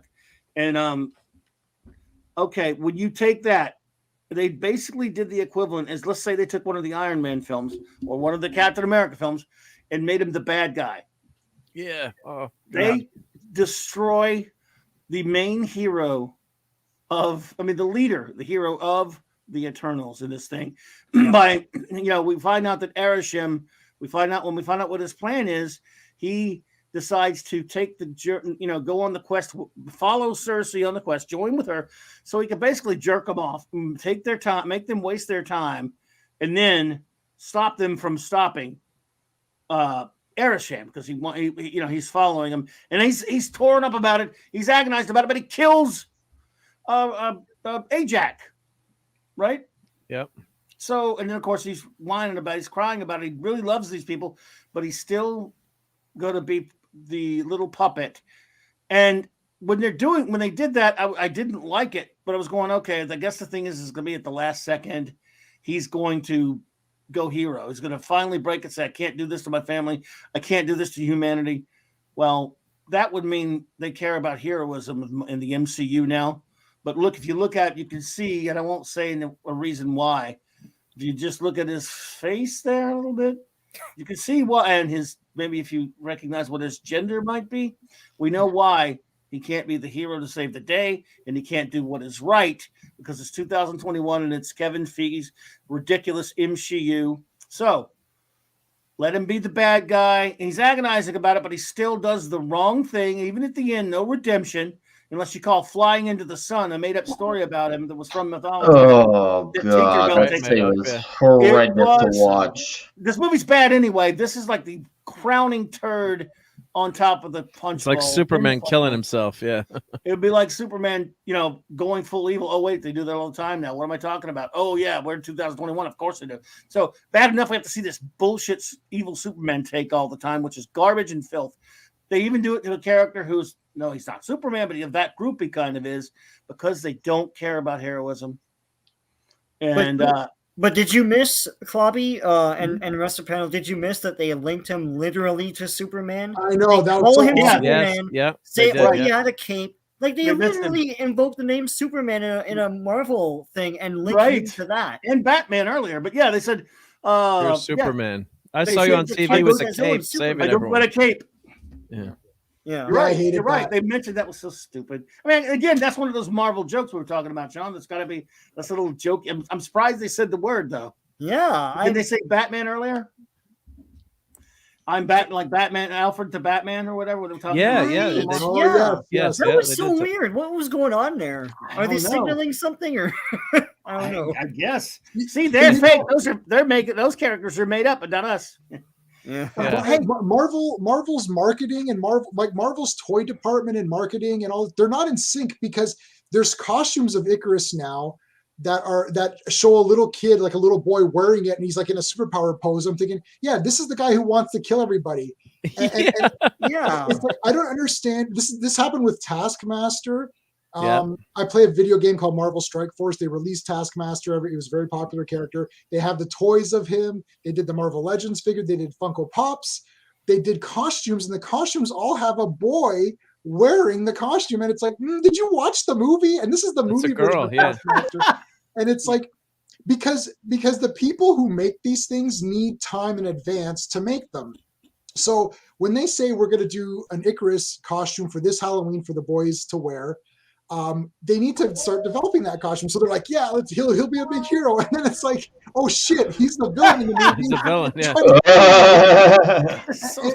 Well, I always thought that too. With Darth Vader costumes, like, do I want my kids dressing up as Darth Vader?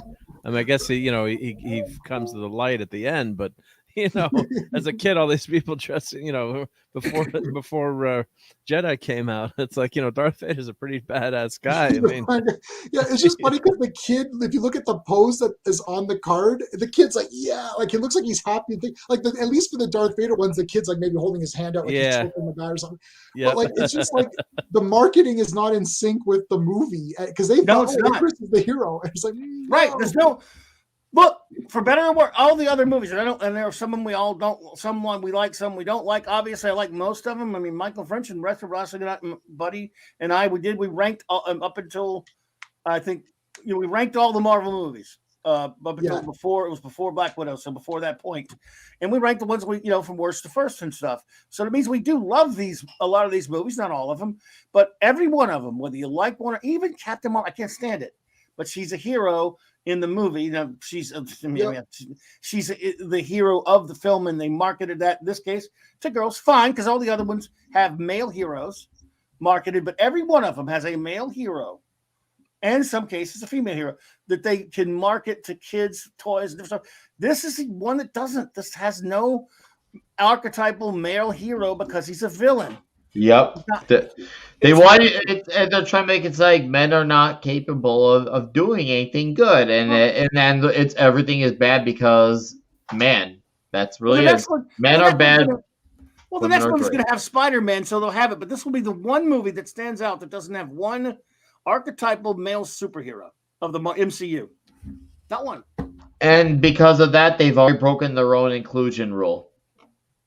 Right. But they don't care about the inconsistency there because they say, well, the inconsistency is okay because it takes out the man, which is funny because yet they claim there's no difference between man or woman, but yet they claim diversity. So it's like, so which one is it?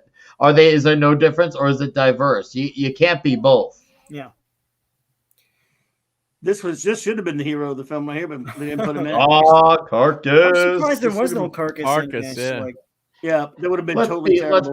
Let's be glad that Carcass wasn't there. Thank God. Yeah. I love Carcass. Because you saw what the new Carcass looks like. We were showing him the other night. It's pretty. Oh, good in the comics. God, They made him like a Hulk, Red Hulk Carcass almost. Yeah. So ugly. I love Carcass. So now I guess what I want to do is I want to go around the horn a little bit. We've talked about various elements of the movie. I want to get, and we all know what we think about the movie, but I want to get from everyone what is the biggest I know that none of us liked it. If you have one, I don't have any. I got none. But if there's one, please feel free to say it. And then, of course, what you dislike the most about the film. I'll go with Sean. What did I like about the movie? The valet character. He's awesome. Yeah. He's fleeting, but there he is. I think he had a lot of warmth and heart and emotion, and I know he's just there to punctuate stuff, but like it's sad that he's the best thing to me about this movie. What did I not like about it? God. I didn't like that they took rich material and thought that they were better than it and just put it through the bland Play-Doh fun factory of blandness and came out the other side with something that was inarticulate and cold and emotionless. I felt thinking that it was full of emotion and heart and warmth, and it totally wasn't, and it's baffling to watch. So I just don't like just the cold feeling of it. If I had to pick one dislike. Yeah. Oh, you can pick a couple if you want. Maybe like that's your biggest okay, you can't see the fights. It's all in the dark. What the hell? Right. Yeah. Yeah. Throw a few of them at me if you want, because I want to do that from everyone. I want to. Yeah, the characters all suck. They're unlikable. Yeah. Yep. God, the length. Why is it paced to be 2 hours and 40 minutes for a story I can tell in like about a half hour? What's going on? And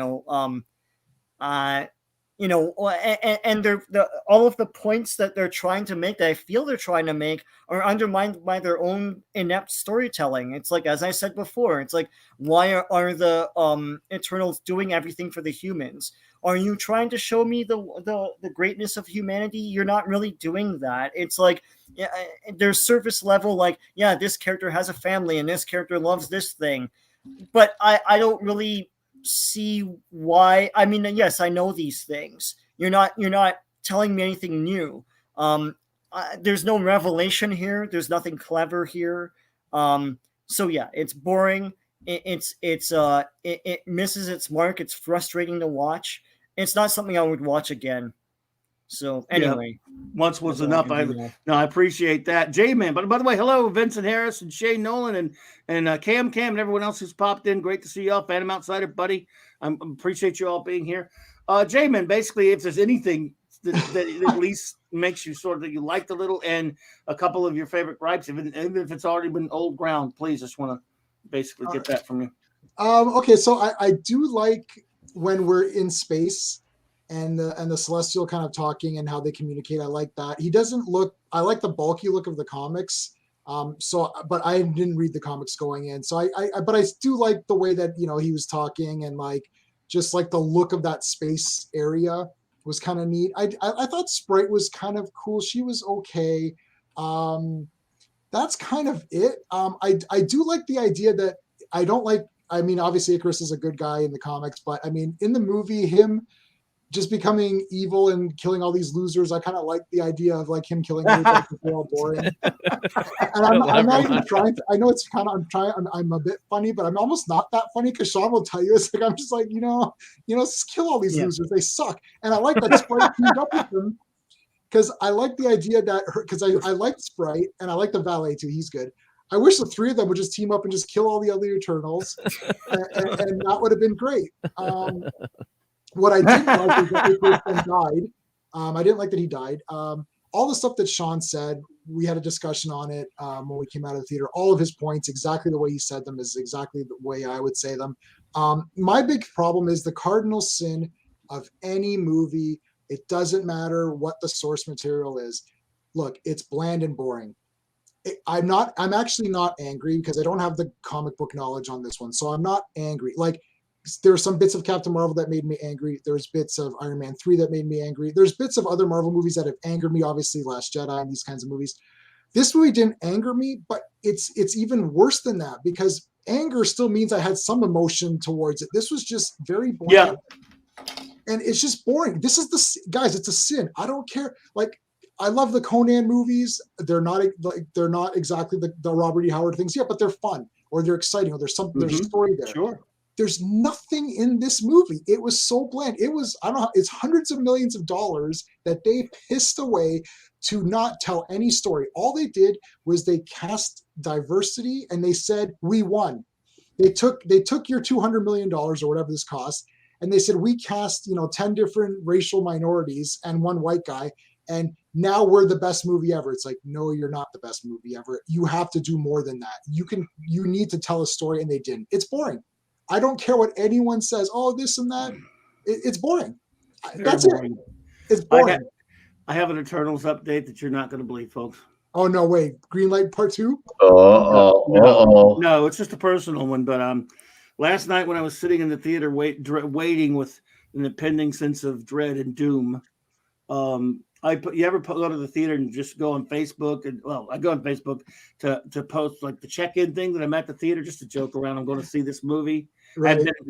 I did the check-in thing, watching it. I just wrote, needless to say, I'm not proud or hopeful. That's all I wrote. I was about to watch the movie, and I looked later because usually friends always chime in there and joke, "Why are you watching that crap?" The post didn't go up. So that's weird. Nobody commented on it, but I didn't think about it. I just got back from Facebook. Your post goes against our community standards or spam. No one else can see your post. We have these standards and prevent things like false advertising, fraud, and security breaches. Repeatedly violating our community standards. I didn't even say the movie sucked. I said I'm not looking forward to. Holy shit, Facebook! On Facebook did that? Even if you said the movie sucked, there's nothing wrong with you saying that. That's your opinion of the movie. So did you get locked out of Facebook, or did I don't know? It just popped up.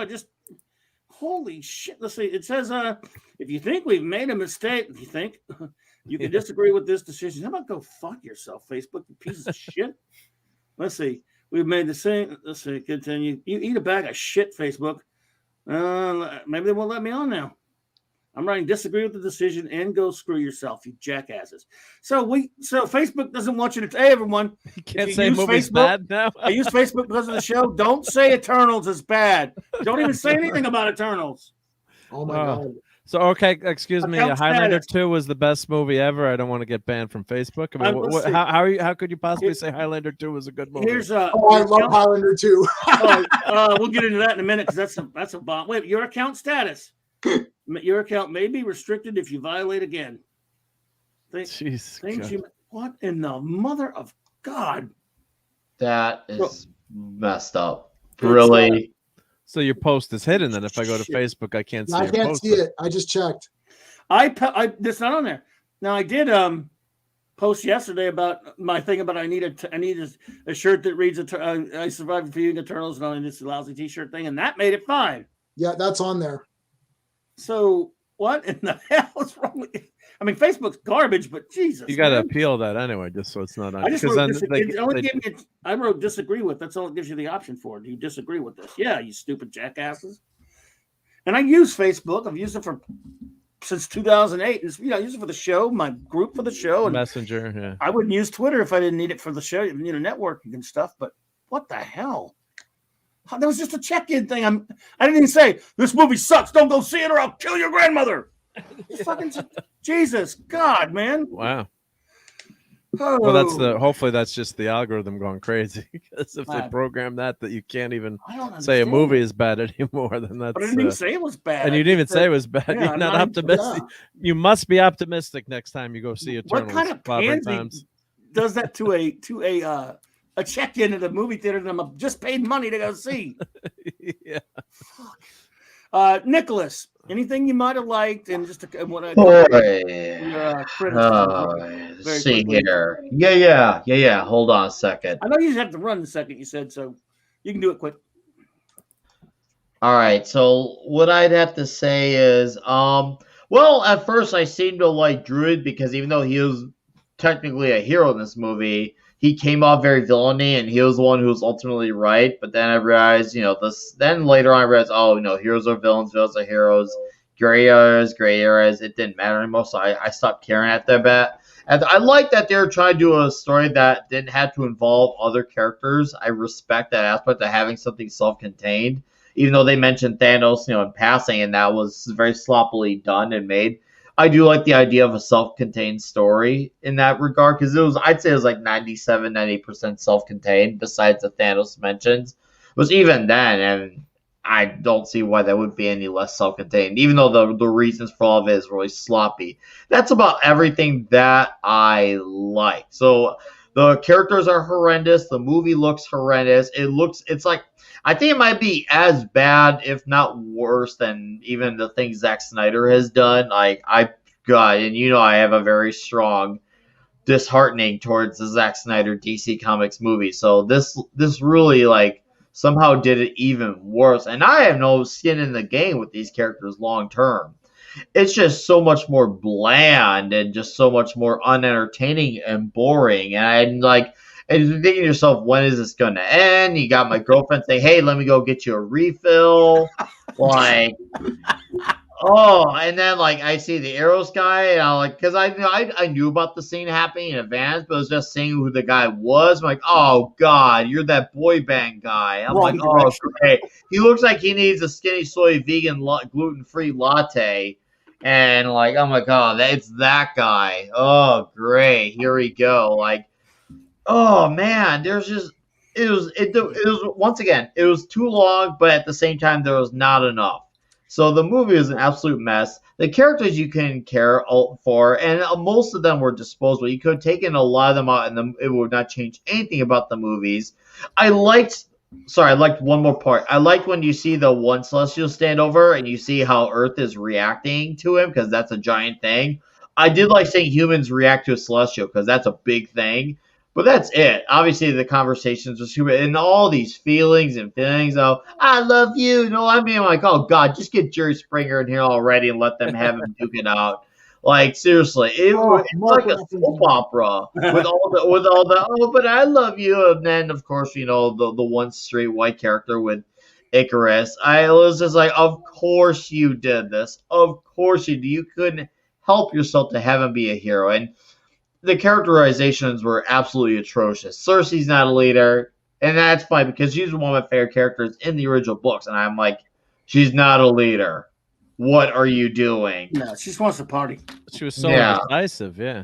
Party all the time. Dina was absolutely awful. She was awful, and and then of course Makari, like, very cringy, and the dialogue was so unfunny with Kingo or Kango, whatever Kumar's character. Kango's Kumar. Let's call him whoever Kumar. He is. I don't know his name. Kumar. Kumar's character was so bad, and I don't know his name in the movie because he's not a Kirby turtle. Yeah, we'll just call him Kumar. Yeah, we'll just call him Kumar. And so Kumar, I'm like, dude, you suck. And that's saying a lot because everyone else sucked. And there's no feeling to the movie. There's no feelings towards the deaths. You're like, you don't care Ajax dies. And even though Gilgamesh was slightly more likable, you don't really feel anything there when Gilgamesh passes on.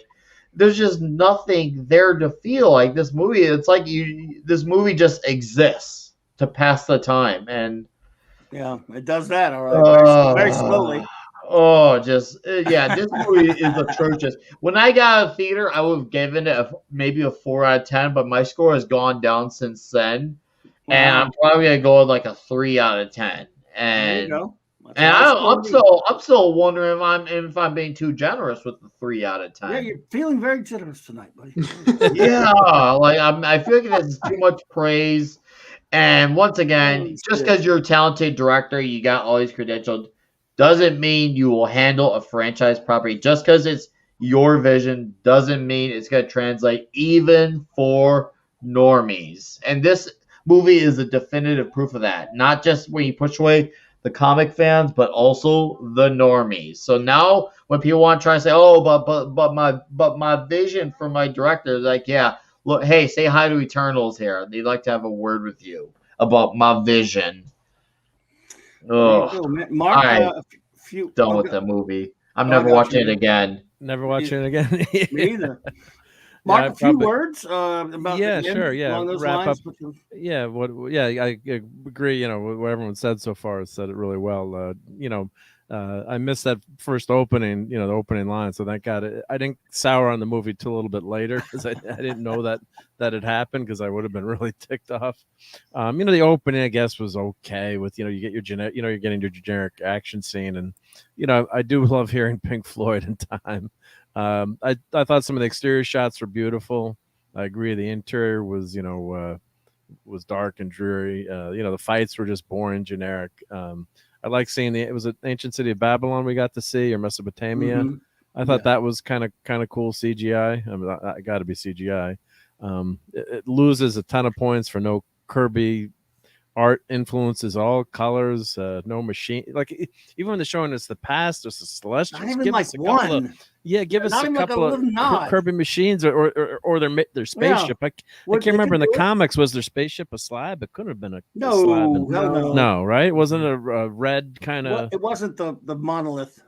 Yeah, it wasn't a monolith. Yeah, characters are boring. You could have cut half of them out. They ruined the characters by making the Eternals the bad guys, and I guess they're supposed to be good guys now because they decided not to destroy us, but they've all killed billions and billions of people over millions and millions of years. So, what kind of characters are these to look up to? And they're really just robots too. They're synthetic beings that can't evolve or can't think. They're PRs. So the movie, like you guys have all said, that it's contradicted itself, over and over. When you watch a movie, okay, there's we're big Star Trek fans, and there's little things you say, oh, that in continuity, why didn't they do this? Almost like the Marvel no prize. There's some things for the sake of movie making you got to overlook, but the basic tenet and plot of this movie, they tried to be too clever by half, like everyone said, trying to make an artsy movie, and instead of doing that, doing your research or thinking things through, you guys have picked up so many things where they contradict themselves within the movie. So it was just a huge miss. And, thankfully, I guess there's really nothing that looks like Kirby in the movie. So other than his name in the end, and I guess they mentioned some other, I was trying to grab the artist that they thank, they always thank people in the end. There really was not much although like we mentioned Sprite, Sprite, I liked her arc. That was about the only person I thought was decent. Cersei's just boring. Hayjack is a waste. Phastos, I guess, hates humanity, I guess, for what it's raw, and doesn't do anything to try to change it. Maybe if you're so smart, why don't you give us a Mr. Fusion so we all have energy and we all have or food replicators, right? If they're so intelligent, you want to grow the planet, why are you influencing us behind the scenes? Just give us all the tech, and then no one needs anything, and they can just reproduce like crazy, right? So Gilgamesh was okay. Kingo was a total waste. Droog, you hate Droog, and I guess maybe he was the only one who had it right all along. I guess Makari is a total waste of a character. Didn't get to do enough, and there was no reason for her to be deaf. As you said, let's write something and give a reason or show her overcoming some being deaf. So it's someone you can look up to. Oh, we did get Harry Styles, I guess, in the end. We're gonna get Guardians. We're gonna get Guardians of Light, I guess. In the next movie. But there's really nothing that I would say, oh, not even one scene where you'd say, oh wow, that was so cool. Like, if I had to watch it again, if you forced me to, I'd say, all right, well, at least these 5 minutes were good. I hope you don't have to go again, dude. Your friend wanted to bring you. If your friend tries to bring you, say, "Oh, I think the theater burned down. Sorry, man." Yeah, because there's a buddy I usually go with all the Marvel movies, and knowing that it was on here tonight to review, I said, hey, buddy, I can't make it. I said, well, maybe we'll go with the wives on Saturday night, and I'm gonna tell them, your wives will disown you. No, nope, we're not gonna go see it, maybe. Not gonna happen. I'll save you and of course the movies at my way are like $20 because it's ridiculous. So it's not. It's 22 for us. Oh, are you kidding? Well, I got lucky there because between me, my girlfriend, and the popcorn and the giant green apple slushie, I spent right under $32 for both of us for tickets and we spent $8 per ticket, $3 fee because online. And then $12.50 for the large icy and the large popcorn. Which at a normal theater, it would have been $12 for one of those items. Well, I do the AMC Stubs thing, so at least I save I save up money by buying tickets. You get a discount at least, but it still gets expensive. But there's the movie going experience is fantastic. I mean, no matter how good unless you're a Hollywood superstar and you have a home theater, you could build one in your house. But even with like the 65-inch TV and a decent sound system, nothing compares to like an IMAX or this new Dolby theater they have. The sound is amazing. But give us some good movies. Sean and I go to IMAX, and I've got a 65-inch 4K surround sound, and it's not obviously it's not as good as IMAX. Mark, while you were talking, I just thought of something that's kind of weird. This movie is very surprising. I'm very surprised that Disney has made this movie because I just realized something. The Eternals are pro-life. Oh, they are. Yeah. Oh, wow. Yeah. Don't tell them that. Oh no! And this is what the end of the movie should have been, right? We should have gotten God. Black Knight, and then they should have said, "We get Black Knight, right?" Yeah, I don't know about and that. There we casting, go. Oh yeah. That was my end credits. Yeah, but yeah, why don't we get Black? Give us Black Knight, at least the scene of the Black Knight. I had that figure, but I don't know if I have the shield. Well, the shield is in that box of all the your jumbled stuff together. Remember, you showed us the action figure graveyard. I'm just joking. It's probably in there. We all have all our toy collectors. We all have a box. So, yeah, we all have a box of like random accessories that we're trying to figure out what they go to. I showed them. I have a tragic. I have like 5 or 6 of these containers. After a move back in 2004 that full of accessories that are so mixed up no one could ever match them to their figure ever again. So Michael could. I bet you Michael said that. But a couple years after that, we were hanging out. He said I could do it, and then he almost hurt his feelings. I said, "Dude, not even you could do it." He said, "What?" I don't know. And I said, "No, you could, but you don't want to spend nine years doing it." Is what I mean. Melinda's like, "Where's Michael?" Yeah. He'd do it too. I'm like, dude, there ain't no way I'm not going to do that to you. But if he lives too far away, I'd drive him up there too. That was horrible. But this movie, I agree with like what Shane brought up. I did kind of like that guy, the valet dude. He's the only character that has any character. Yeah. That he's kind of likable. The only other thing I liked in the movie though was my popcorn. Dude, my popcorn was good. Amazing. Too much butter on it, and I liked it, and I stuck some M&Ms in there. You put M&Ms in your popcorn, right? Yeah. I put Reese's I don't put the Pieces M&Ms in the popcorn, but you put. I put it in the popcorn bucket. In the popcorn. Yeah. In the popcorn bucket. How can you? They fall down to the bottom, right? Well, you got to keep stirring every once in a while. Oh, there you go. You just don't want to share a popcorn bucket like that, or you shake the bucket. Yep. I hate it. You just grab one of your action figures to stir the popcorn. There you like go, Dormammu. Dormammu. So, but we all covered pretty much all the shit I hated and all the if you're not gonna be, like I said, judging it on a Kirby, how fidelity to Kirby means it's a 0, it did nothing right. And even if I just leave that off and just can leave comics out of it, it's just like say I never read a comic in my life, didn't know these characters. I would walk into this thing, be bored, probably walk out, to be honest, if I didn't have to review it. And I thought even Gary, who's probably reviewing it right now, Gary said it's the first time he's been tempted to walk out of a superhero movie. I'd have probably walked out of that film after it was over, at least, and gone, this was so boring. I almost fell asleep a couple of times. The characters are all dull, and the characters are lifeless. The muddy fight scenes are again, I've seen way better in every superhero movie ever, just about. This movie has nothing going for it. The writing's terrible. The characterization is, I was going to say non-existent, but that's not really fair. It's existent and it's bad. The script is terrible. This is an absolutely horrible piece of filth. And I give it my rating will be a 0. Now, Sean, do you have a rating? I'll get a rating from everyone, and then we'll wrap everything up. My initial rating was 4.5 out of 10. Oh, that's it'll probably go down. Wait, Sean, did you do? I did the space. Yeah, you did space. Yeah. Wow. The space. Okay. What's that? That's my review. Story, pacing, artistry, characters, and enjoyment. Each thing gets something out of 2. You get a score of 10 at the end. So. Oh, okay.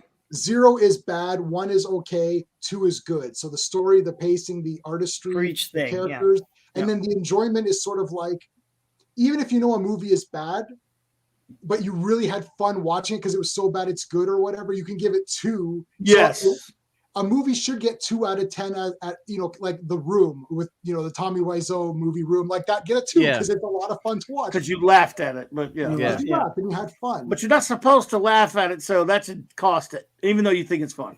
Right. So that's why the story would get 0, the pacing would get 0, the artistry would get 0, the characters would get 0, but the enjoyment value of just if watching. If you weren't meant to laugh at it, though, dude, that should be a point off, shouldn't it? You could, but you'd still be pretty close. Sean and I are almost always close when we use the space technique. That's why I developed that. you just like Tommy Wiseau, man. Get him on your show. I love Tommy Wiseau. He should have played Icarus. Oh my God, that would have been awesome. I got Tommy apart. Cersei. Cersei. Oh no, I did not. Would have been much better. I did not. Oh, hi, Ray Jacks. Ray Jack, that is. All right, so I give it a filthy rating of absolutely. I give it. Let's a tribute to the great hungry boy who made this claboni for us. Let's use it. Got to put it to use, right? It gets a 0, but it gets 10 clabonis. 10 clabonis. Shit, filth. Great art by the great hungry boy who made this for us. After we started talking about the poop zambonis that they were talking about when we're doing Saturday Night Star Trek. So, hungry boy, tribute to you, brother. We appreciate that. And yeah, so J-Man, you were up. What was yours again? Did you give it two? I'm going to give it 2.5 based on my review. My space method 2.5, which is not. That's why I'm surprised. Sean and I will talk privately after how you got to 4.5. I'm very interested. we're almost always pretty close, unless I'm like a diehard fan of something. And I just love it just because I love it. But, well, Phantom Outsider, we never get to see Salma's unit in time, so that should be points off. Yeah, that's points off. Why'd you cast her? Otherwise.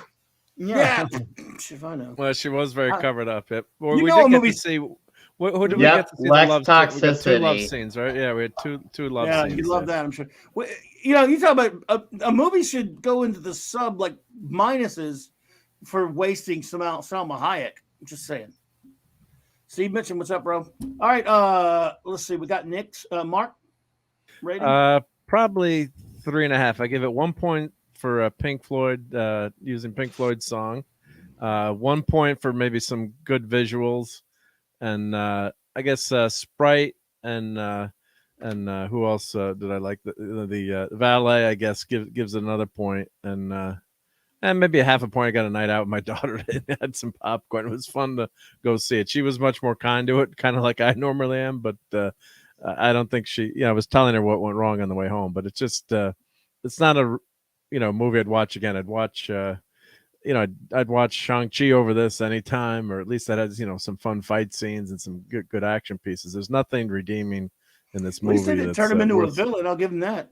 Yeah, so there's nothing redeeming in this movie to watch again. Yeah. It's a big disappointment because we're huge Kirby fans. I mean, sometimes we get oh, you always hate everything. You say things are bad, but and sometimes that's true. People love pointing out the bad in things. Maybe like I had a short story. My cable's been messed up for the last month, so finally the guy from the cable company got a really good tech. Shout out to him, and he called me back. He gave me a cell phone. It's been a month. I've had stone knives and bearskins for internet, and he's calling the company and yelling at them. So normally you only hear people complaining sometimes, but when someone does something good, you're like, hey, great job. And he called me tonight. I finally got my internet back up to speed. It's important to have internet now more than the phone. So and maybe sometimes people are say, oh, you don't like things, or you just point out the bad, but this time we're all 100% correct here. There's nothing good or redeeming about this movie. It's just a shame that they couldn't have done any kind of tribute to Kirby where we could have gotten some of the artwork or some of the genius translated through to the big screen. It's just a shame. I wish Kirby's name was not on this. Pretty much isn't, but yeah, I agree. Yeah, go ahead. The reason why is that in the perception of the public, the normies, if they see Jack Kirby's name and think this was a boring movie, they're going to think that Jack wasn't good without Stan. Right. This is the first movie that doesn't have Stan Lee's name, and I'm actually getting goosebumps. Like I was very upset because like when I realized that Jack Kirby's name is on here, people are going to say, oh yeah, that Jack Kirby can't be that good. Look at the Eternals, that was boring and bland. Right. That's what Jack Kirby has to offer. I'm just got to fight more people on this now. There have been I can already idiots saying that in see- comics. Yeah. Oh, did they have, There have been Lee's- idiots saying that over the years that are full of shit. Go ahead. Was his Lee? Would they have Stan Lee's? I mean, I missed the opening first No. few minutes. Was No, Stan Lee's name was at the nowhere? beginning, and at the end of the credits, it says, based on the Marvel comics by Jack Kirby. That's all it said. So That's all about it Jack. said. No, Stan's name didn't- was nowhere Jack that I didn't could take see. Stan Lee didn't take credit for this one. No, Stan, only in the comic book where it says Stan Lee presents in the opening, which and he was, but I happen to know he was presenting beaches out on the California. He was presenting it from the beach in California when those comics came out. Stan was soaking up the sun in Cali back then. But yeah, I'm with you there, Jamie. That aggravates me too. But they've been saying that garbage about it since let's see. Oh, okay. Nick, just a second. They've been saying that garbage for a while. Absolutely. And this, let's see. Thank you, Brett Cohen, for the $5 super chat. This is the movie ticket I won't buy. Thanks, lads, for a much better time, Globby. Oh, you're too kind, Globby. I'm just glad you didn't purposely go to choke on the popcorn. Well, I tried several times. I was hoping the popcorn would put me out of my misery and go. You know what? There are worse ways to go. Though there probably are. Watching this movie, I take it back. There are worse ways to go than watching this movie. I take it back. I'm sorry. So look at Nicholas has to run. So let me have his final words there, brother. Go for it. All right, so I'm gonna go with my 3 out of 10. I enjoyed my food, and well, that's a this review. movie. Exasperation. I guess that's the review. Everything else is terrible. How it looks, the characters are terrible. The story, if there's any, is terrible. Like the CGI is at an all-time low. There's just so much bad in here. Like I could go all day about it, but I'm not going to since I gotta move. But yeah, no, it's like I don't want them to be back. It all wishes they're never. Now you're gonna a lot of people who are like maybe you write up the new gods who are great because of this. So. And that just shows you how misleading Normie World is compared to comic book world. Because and then you have the people who think that the Eternals came first, even though they came half a decade after the New Gods. So you're gonna have a whole bunch of misleading stuff that us comic book guys are gonna have to deal with. We're used to this battle, and like always, we don't stop. We'll keep fighting the good fight anyway to come out with the facts and do all the correcting, but. I'm done. I can't wait to never watch this again. I'll probably talk about it a few more times, and then I'm just going to let this thing fade into oblivion for the rest of eternity. No pun intended. Well, buddy, what got going on before you run? And because we're about to close it up here. Yeah. So me and Fenrir and Ironcastle will be talking about it shortly over on my page for a little bit, and I'll be on The Dump with Sporking News podcast, and then Yelling at Park Cars with Comics Division. And next week, Toxic Tuesday, we'll be talking Escape from New York with Kurt Russell. Love it. So it's gonna be a wild one, and I got a cereal video on the way. So nice. It's gonna be my next food review based off a cereal that I found. So There's know no that. Eternal cereal, is there, Nick? No Eternal cereal. No. Though I would give that a try because the best thing that came out of BVS when that terrible movie came Batman out. cereal was good, yeah. The Superman cereal was even better. Yeah. The Superman cereal was great. For everything they got wrong in the movie, they got right in the cereal. And I would have bought that cereal 20 times over. And I'm mad that cereal stopped being made after the movie. They should I think I have the box to that. I think I saved the boxes, yeah. Yes. But Clubby, it's been good. Mark, hi, brother. J-Man, Sean, you guys have a fantastic magical evening. I'll see you all soon until we do this again. And goodbye to the chat. Tell everybody for sure you are on tonight, right? We will be on tonight. Yes, we will.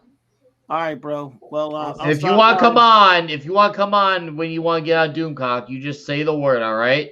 All right, brother. I'll see you guys. Thank you. All right. Take care. Bro. Appreciate Thank you. Nick. Bye. Take care. Okay, let's see. Well, we're gonna go around the horn and say our goodbyes. If you have any final thoughts or everything, man, Sean. Thank you so much for joining me again. You got to promise to come back and hang again. I want to talk some Superman with you, dude. Yeah, man. Pre-crisis Superman too. Real deal, Superman. Yeah. Thank you. What you got? You just I know you go on J-Man's. Do you channel at all or no? I don't have a channel. No, not really. You Not better- anything that I've updated in the past 15 years, but yeah. Maybe more than that. Yeah. Well, please. Sean was a come- young man last time.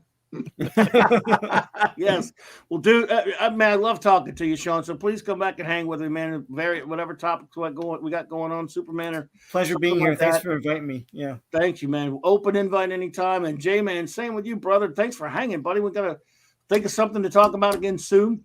Something tell us good? what you- Yes. Again, by the way, everyone, J-Man's very positive too. He likes to talk about things we like. We all love to talk about the things we love, but sometimes you got to be critical. I mean, it's reality that, you know, and even when we're talking about something we're being critical about, we're still having fun. We try to interject some fun into it, even though we have somebody screwed up something that we love. And so, but we mostly, it's not that we're never negative on some stuff, because you got to be. That's the reality. But we do like to focus a lot on the fun stuff, the things we love, as J-Man does. So J-Man, tell us, I have the link to J-Man's channel in my description below, folks. He has a great channel. Tell us what you got going on coming up. So I stream twice a week for sure, usually Sundays. So this Sunday we'll be streaming for sure. Sean will be there. Usually Thursdays and Sundays, and then I just do random videos. I did an Eternals review. I did a Dune review. I review X-Men comics every week as well. I've read all the X-Men stuff, at least from the current series on. So I do that every week, and just talk about geek stuff, whatever shows are on, trailers, all that kind of good stuff. So it's awesome being on here, and Clobby and Marc too. Like, you guys should come out and hang out on my side of the Canadian.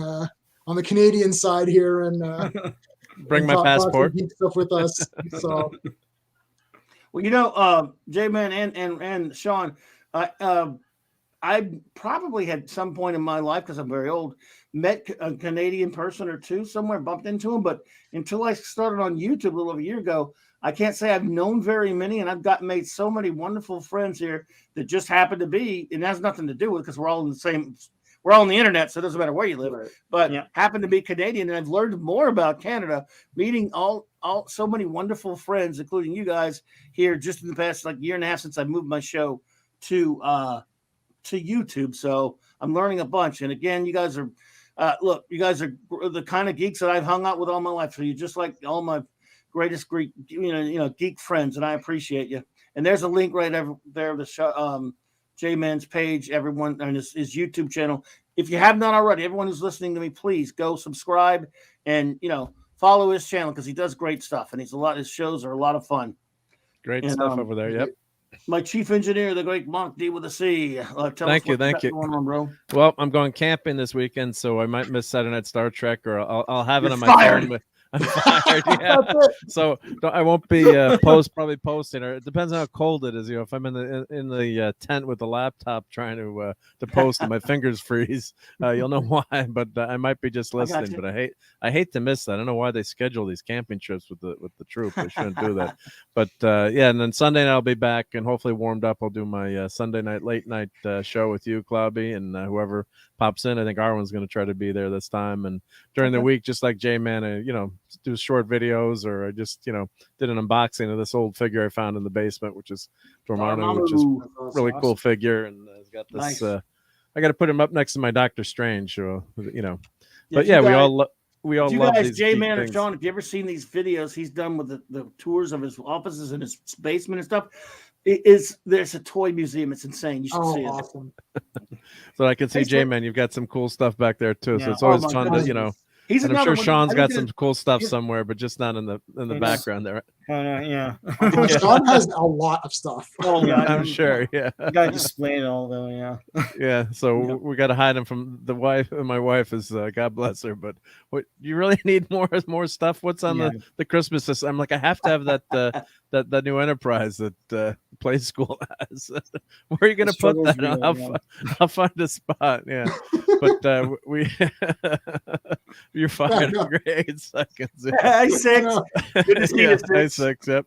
But so just check out my channel. It was great hanging with J-Man and Shania, and Cloud and I, I'm sure would love to hang out with you guys on your channel. And I've watched your shows. And so the only bad thing about YouTube, I've met so many great people. Sometimes there's like 3 or 4 shows on at the same know. time. Yeah. Yeah. And I want to watch them, and then you add them to the list, and sometimes you only watch a few minutes, but usually I try to drop a like or just drop in, and sometimes I'm just lurking because then you engage the chat, and then you want to feel like you're part of that chat. But it's just a great we've got a great community going here, and just appreciate that. And you, J-Man and Sean, you guys were awesome tonight with all your comments, and you did some justice like Clobby does. He points out all the things in movies I don't realize, and like, oh God, I can't like that movie anymore. He says I've ruined some movies for him before. Yeah, not that was the case with this one. This one was already ruined, but you've done that before, yeah. So I'm the movie but, yeah. slayer. Movie slayer, but yeah. So thanks, and I'm betting there ain't going to be another Eternals. I don't think there will be. No, I'm on you with that bet. Absolutely, buddy. Yeah. Well, everyone, I want to thank you all for being with us tonight. I want to thank the great J-Man and Sean and Nicholas and Mark for hanging out with me. And this has been a blast. In spite of the movie, how much I hated the movie, at least it's been fun hanging out with these great gentlemen. Thank you all. Please subscribe to their channels. You got Nicholas's channel link down there. I think you probably already have, but just in case. Real quickly, show notes. My latest two Clobby's Comics Corners Spinner Time Machine videos for the first week in November have dropped. There's a link in my description below to that playlist. So thank you, those who watched that. I'm having a lot of fun doing it. And let's see here. Hit the wrong button. All right. In about half an hour or so, I'm going to go on with Doomcock during his trivia segment or stuff, and hopefully he will let me rant about Eternals, but I don't know if he will or not. But anyway, so Lord Doomcock is probably up and running already, but I'll go join him a little bit. Yeah, go join him a little bit then, and then maybe later I'll pop in with Nick and the guys. Hopefully they're also some great fellows. Let's see here. Saturday Night Star Trek, 9 p.m. Central Standard Time with my wonderful first officer, the amazing Raquel, and 4 more episodes getting to the end of season 3 of Star Trek The Next Generation. And what else we got? Monday night, there'll be some kind of comic show. Monday night, Marc C. Comics Talk. I don't know what yet, but it'll be fun. And next Wednesday night, tentatively, if not that, maybe the next Superman Talk. Sean, a friend and I are probably going to be reviewing Whatever Happened to the Man of Tomorrow, the send-off. Oh, wow. The send-off to our real Superman. So going to be reviewing that comic soon. So we just got to get on rereading it. Thank you all, everyone, for joining us. And let's see, I don't have an outro for this, so I'll make up one if everyone's ready. Let's see. Like I did, I made up the intro. This movie sucks. Don't watch Eternals. Don't go watch it. It sucks. It sucks. It sucks. It fucking sucks. Clobber it. And clobber it. Thank you, everyone. Have a wonderful night. I'm now embarrassed. Our new friends and never want to see us again, probably. Take care.